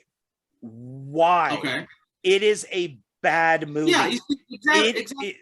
It's like, bad. I will say that I enjoyed the first Jurassic World. I mean, obviously the first Jurassic Park is the best of them all. But, Jurassic World Dominion, it wasn't as good as the first one. But me watching it and being a fan, I was like, dude, like, just to see these dinosaurs again, just to see these new dinosaurs they brought in, that was cool. I was like, that's cool. It was a cool dinosaur movie. It wasn't the best of them all. No, I totally I would not agree with that.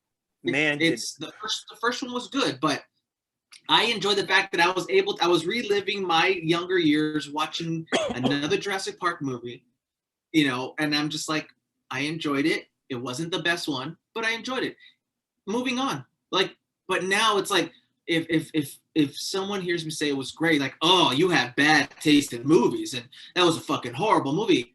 No, that's my opinion. Just like you have your fucking opinion, let me have mine and just go on with your life. You get what I'm saying? Right. But I get a lot of that. But I want to know why it's why people like it, because I went to go see it. I really enjoyed Jurassic World. I enjoyed the other three before it, but I was surprised and really enjoyed World. I think it was a combination of everything put together. And then because we wanted to see that park, Fallen Kingdom, I thought was bad, but it was B movie Roger Corman bad. But it's not good.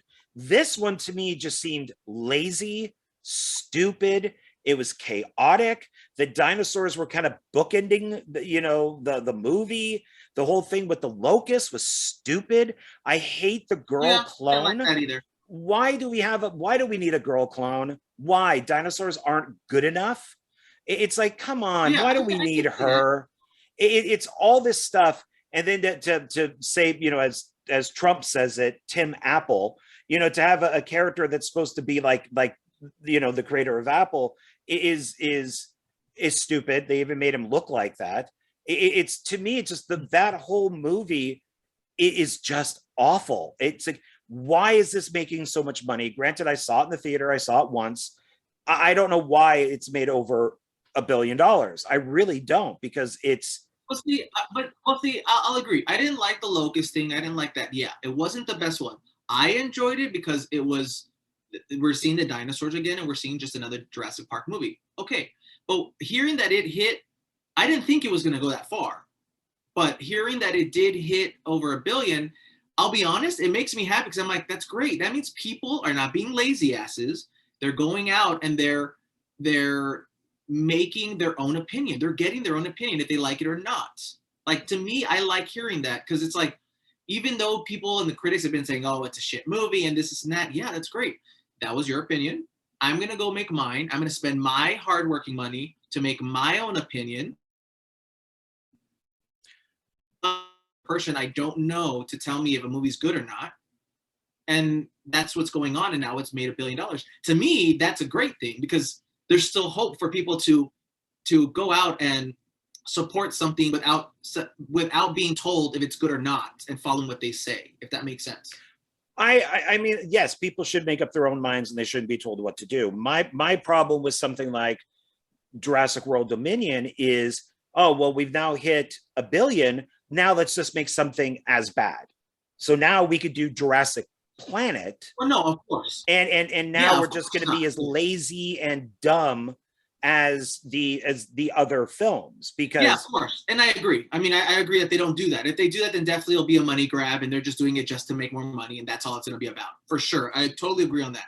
But I do, going back to, I think just people need to stop with listening to other people's opinions. Critics, to me, is jack shit. Like, you know how many times I've been shredded pieces by people who fucking criticize movies and stuff? Like, you try doing what the fuck I do. Try making a movie like me, like the way I do, and sacrifice as much as I did to make a film. Then come back to me and say something. You're different, though. Like, you're not Universal Studios, where who should know better than to make something as bad as Dominion. I mean, but if you think about it, though, man, nowadays, no one. I mean, yeah, but you have to think about it, man. Like, nowadays, no one is satisfied. No, nothing satisfies anybody. Nothing is ever good enough for anybody. Top Gun Maverick. But that movie. But it sucks to see that, because it also, in a sense, makes us small guys more like. So then, if big billion-dollar movies are being scrutinized for what was created by people who are not satisfied, then how the fuck will us small guys even get a fucking chance do we even have a chance? Do we even have an opportunity to get to that point? Because even the big guys get shit for it. Like it's very not discouraging, but it's in a sense like why do things have to be just enjoy the fucking movie for what it is? Like because it's like reading a bad book or looking at then if that's the case, then let's just all stop making movies and let's just start drawing art and painting art, and that's movies. I can't just bad decisions. Well, bad decisions are bad decisions. Like the new Scream, the idea of having Billy's bastard child, you know, in it, and with the horrible CGI with Billy and all that. What a dumb idea. I mean, how dumb are you to do that? It's the worst thing in the movie. It really is. And I don't know why they did that, because writing wise, story wise, it takes away from the original movies. You know, if Billy is calling, you know, what's her face's mother a whore, I'm blanking on her name, you know, Nev Campbell's character a whore, then isn't he a whore? If he's sleeping around with people, aren't you being just a massive hypocrite? I get what you're saying, but in a sense also you have to think like, it's just like in a movie, like when you're like, there's a scene where a girl's running and people are like, why don't you just run out of the door? You should just remove the mask and figure out who it is and who the killer is and stuff. Yeah, that'd be the logical thing. But if you do that, then the story's done. All right, we're done. Thank you for watching the movie. We're done. No, like it's a movie. You have the story has to go somewhere. You know, we have to. It's either that or we just don't have a movie and there's no more screams. And okay, then that's it. It's finally over. But us fans who are diehard fans, like I loved seeing Nev Campbell on the big screen again. I love seeing Ghostface killing people again. Like it was just like, this is what got me into filmmaking. Like I'm reliving this. Like I love this. It's so, to me, it was like, yes, it's great. But now people are like how you said, and you're right to your own opinion. You have the right to your own opinion. I'm totally cool with that. I'm not bashing that. I'm just saying my opinion is more like, yeah, the story, you didn't like it. I thought it was cool. I saw actors from when I grew up coming back. I'm just like, fuck yeah, let's do it. I'll watch it. I enjoyed it. It was a cool movie. Now, you know, and I feel like either that or then just stop all the movies and just create something fresh and new, but then now no one likes nothing new and no one likes change and no one likes different anymore. But I don't think that we need to stop everything. We just need to get good stories. And that's the problem. I think we just don't have good stories. What's a good story nowadays though, man? You have to think about that. What's a good story now? Your opinion of a good story is going to be completely different from mine. Definitely going to be different from someone else's. Something that doesn't hurt the franchise. So in Obi-Wan Kenobi, Kenobi is on the run with Princess Leia as this little kid, as this little 10-year-old kid.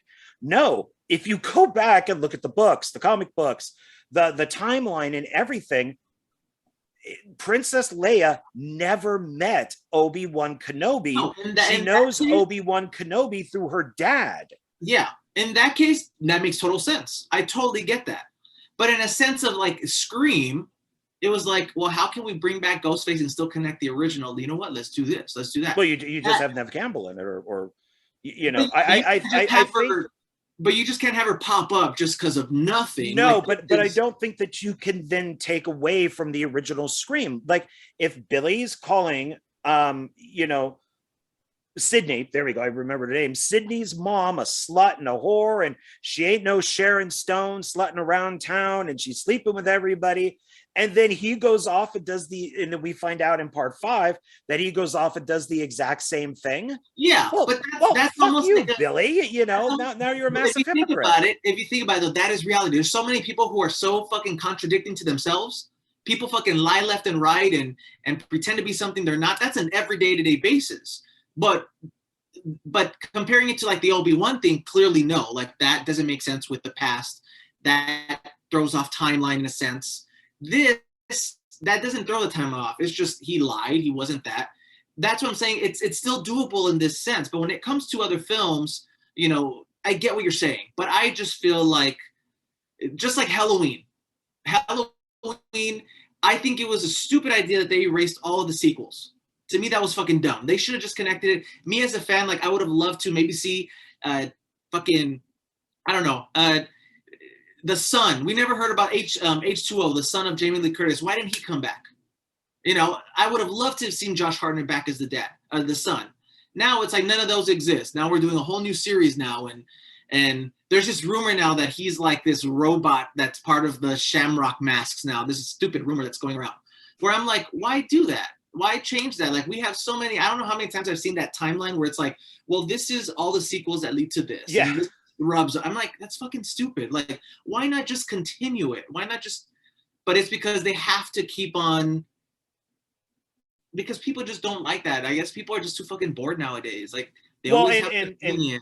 Texas Chainsaw is the same way. It's got that same type of timeline where, yeah, exactly. You know, and it doesn't make a lot of sense. And I think the biggest problem with the new Halloween films was even pointed out in Halloween, where the guy goes, the boyfriend says, well, wasn't it like 3-4 people were killed back then?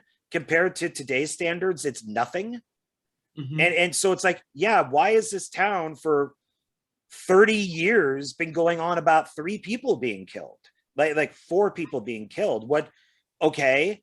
I mean, compared to mass shootings in schools where 19 people are killed, there's a huge difference. Why is Michael Myers this icon? Which is why I really hated Halloween Kills. I think Halloween Kills is awful.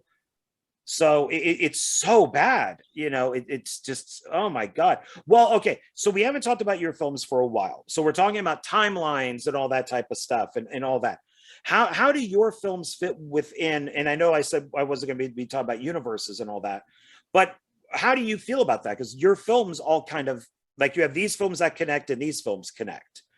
I mean, is that important in your timeline that Billy connects with Rust and Rust connects with Obscura, you know, that not Obscura, but you're breaking up.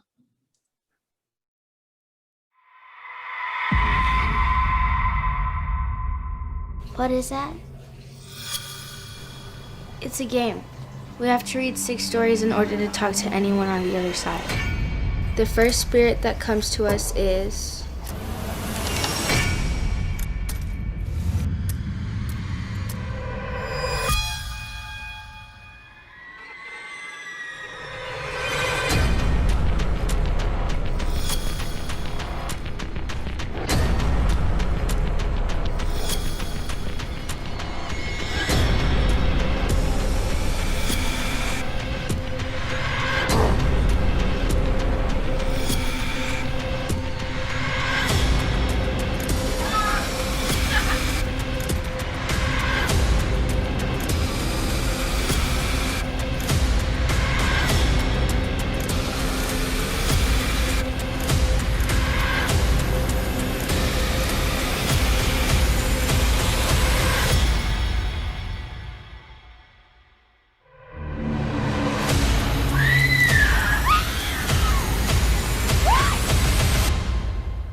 So that's all that.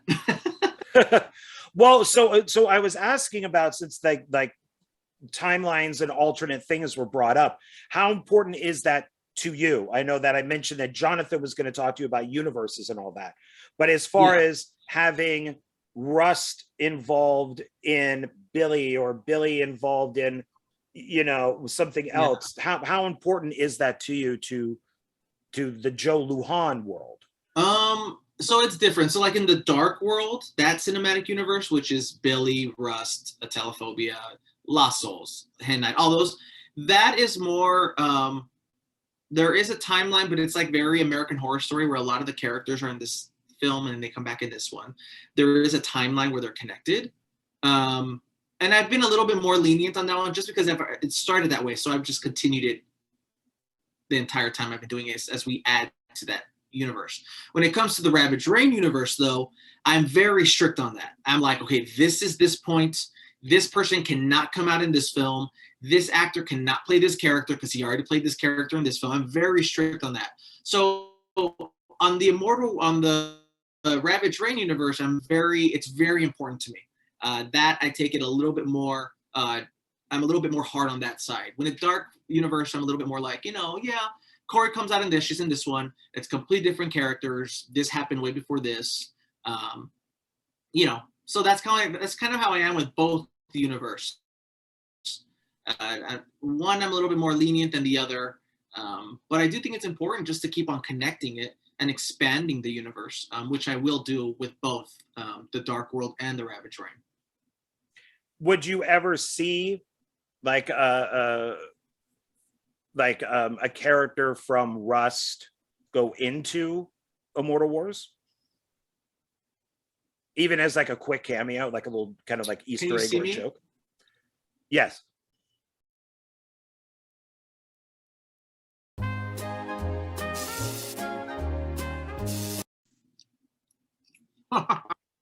Now you're eating. Sorry.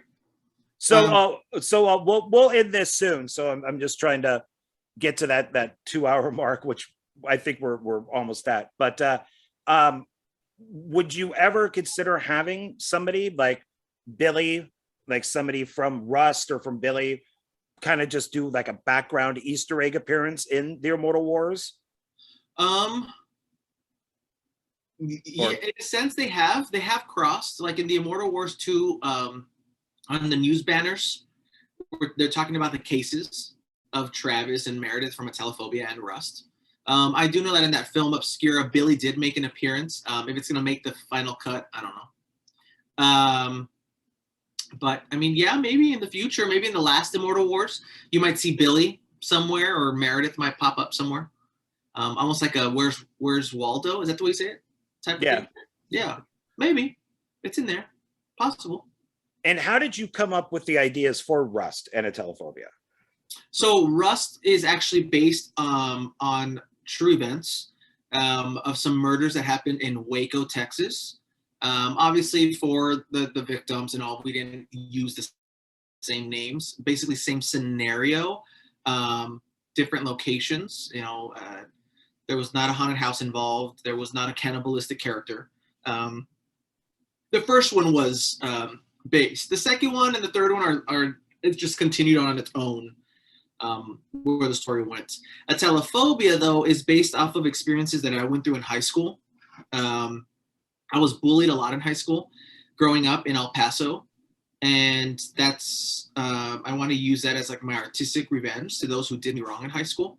And that's how that concept came to be for Telephobia. Okay. And how long, the first Rust film you shot in a day?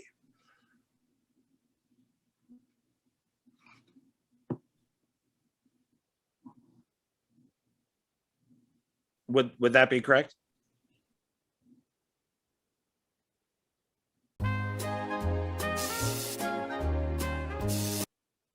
Joe? Say that again? The first Rust film you shot in a day? Can you hear me? Yes. Yeah. The first Rust we shot in one day. Not even a full day. It was about 6 hours. We shot the entire film. That's all we thought we had. And the sequel, we shot that in like 4 days, I want to say. Part 3, we've shot, I want to say, a total of 16 days. That took us 16 days to shoot. Over how long? Because that one started in 2019 before COVID hit. So once again, things started, spacing out. But it's done now, so thankfully. I can't wait for that one. What about Telephobia? What about that one? How long did that take to shoot?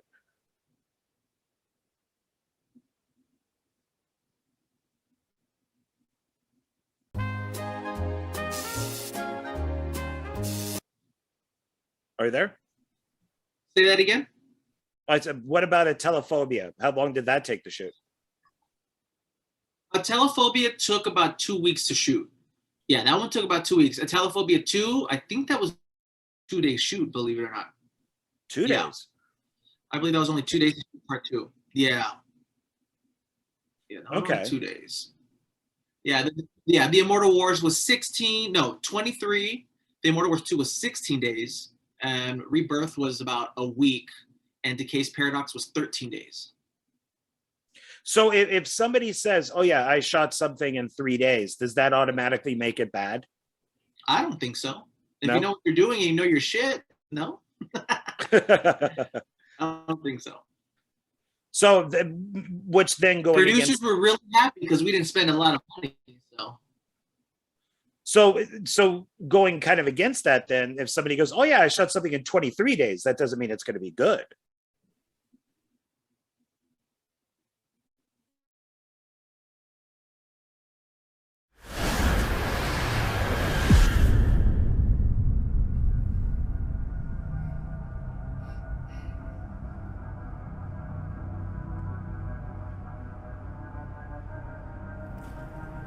Hi there. What you got there? Yeah, what do you got in the bag? She's one of them.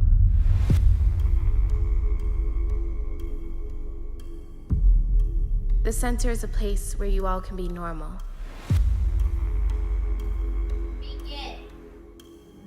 We are here to help you. Some of you might not have what it takes. We just received shipment. It's a female, about 10 years old. Can you tell me your name?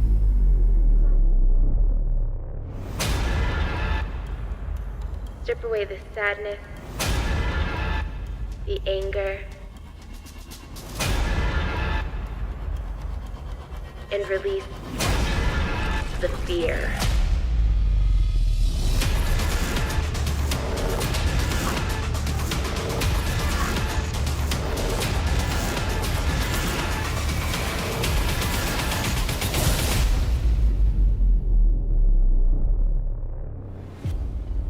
Enemy of my enemy. You represent Mexico in this age's immortal wars. Fight for us.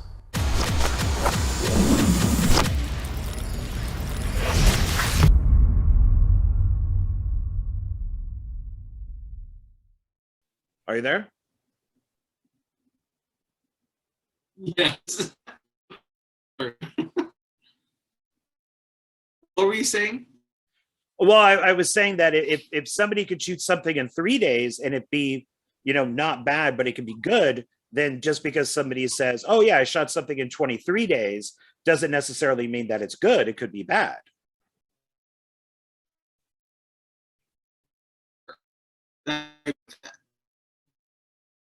They should determine if the film is good or not. It's if the film is good or not, It all matters on the filmmaker. Yeah, this the filmmaker, the finished product. Because editing can also affect the project. Editing can make or break a film as well. Okay. All right. Well, let's wrap this up because I think that we're having a lot of like Wi-Fi issues. So, and I think we're kind of at that point anyways.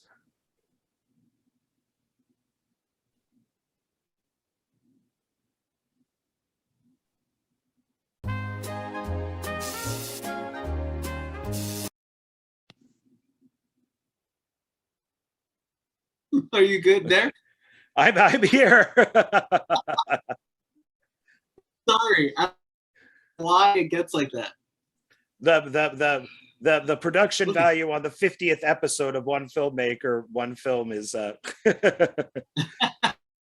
but I was saying that maybe we should start to wrap this up because of the Wi-Fi issues, and we're probably at that point anyways. Oh no, here we go again.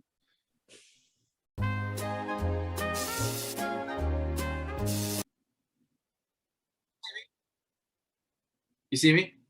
I can see you. Okay. I was saying that the production value for this 50th episode is so what I was saying again is maybe we should wrap this up. We're probably at that point, and with the bad Wi-Fi. So is there anything that you would like to promote? Past, present, future. Is there anything you want to? Those who want to support anything, I mean, go follow us on Instagram and Facebook, Twitter. You could follow Joe Lujan, duh, on Instagram or Twitter, TikTok. You can follow our YouTube channel. You'll see trailers, short films. We also have a website, carcass-studios.com. You can see trailers, short films, even exclusive content that is exclusive on different types of platforms, Instagram, Facebook, Twitter, and Carcass Studios anywhere. I even have my website, joelujan.com. And yeah, just support all films, indie, big budgeted, just support and enjoy the art that is made. Yeah. There you and go. My music. You can find my music on Spotify, iTunes, Apple Music. Yeah, any mainstream title, any mainstream platforms, you could find my music and my niece's music, Desi and Chris Ivan's music, all on Spotify, iTunes, and yeah. Oh, well, actually, I was going to ask, Chris has an album out, Desi has an album out. When are we going to get a Joe Lujan album? It's being worked on. It's being worked on. There is actually, I'm working on something. Yeah. Okay. All right. Fair enough. Yeah. Some things can't be talked about until they come out. So I get it. All right, everybody. So we're going to wrap this up, and sorry about all the pauses and glitches and everything. So sometimes that's just the way the Wi-Fi works. So some days it's good and some days it's bad.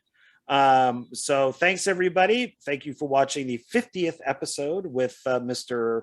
Joe Lujan. Thank you for having me. Yeah, please check out all of his stuff. If it's movies or music or films that you're just part of for doing visual effects, comic books. Yeah, you're a big visual effects guy. You do editing for other people's movies, visual effects, artwork, posters. Yeah, posters and all that. So tell me about that. Tell me what other stuff you do that you're not just. So yeah, aside from the filmmaking and directing, writing, editing, I have jumped on a few projects to do editing. Do VFX, all the special effects.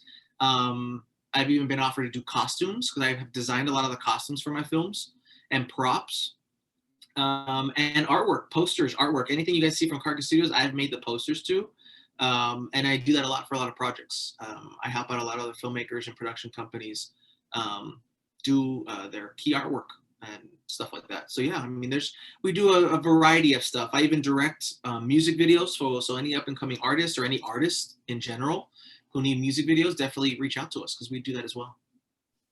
Yeah, and before I really knew Joe, he did the gasoline and fire effects for Maximus 2. Right. So for people who have seen Maximus 2, he's the guy who did all that. So so he does a lot more than just writing, directing, and singing. Yeah, I do a lot.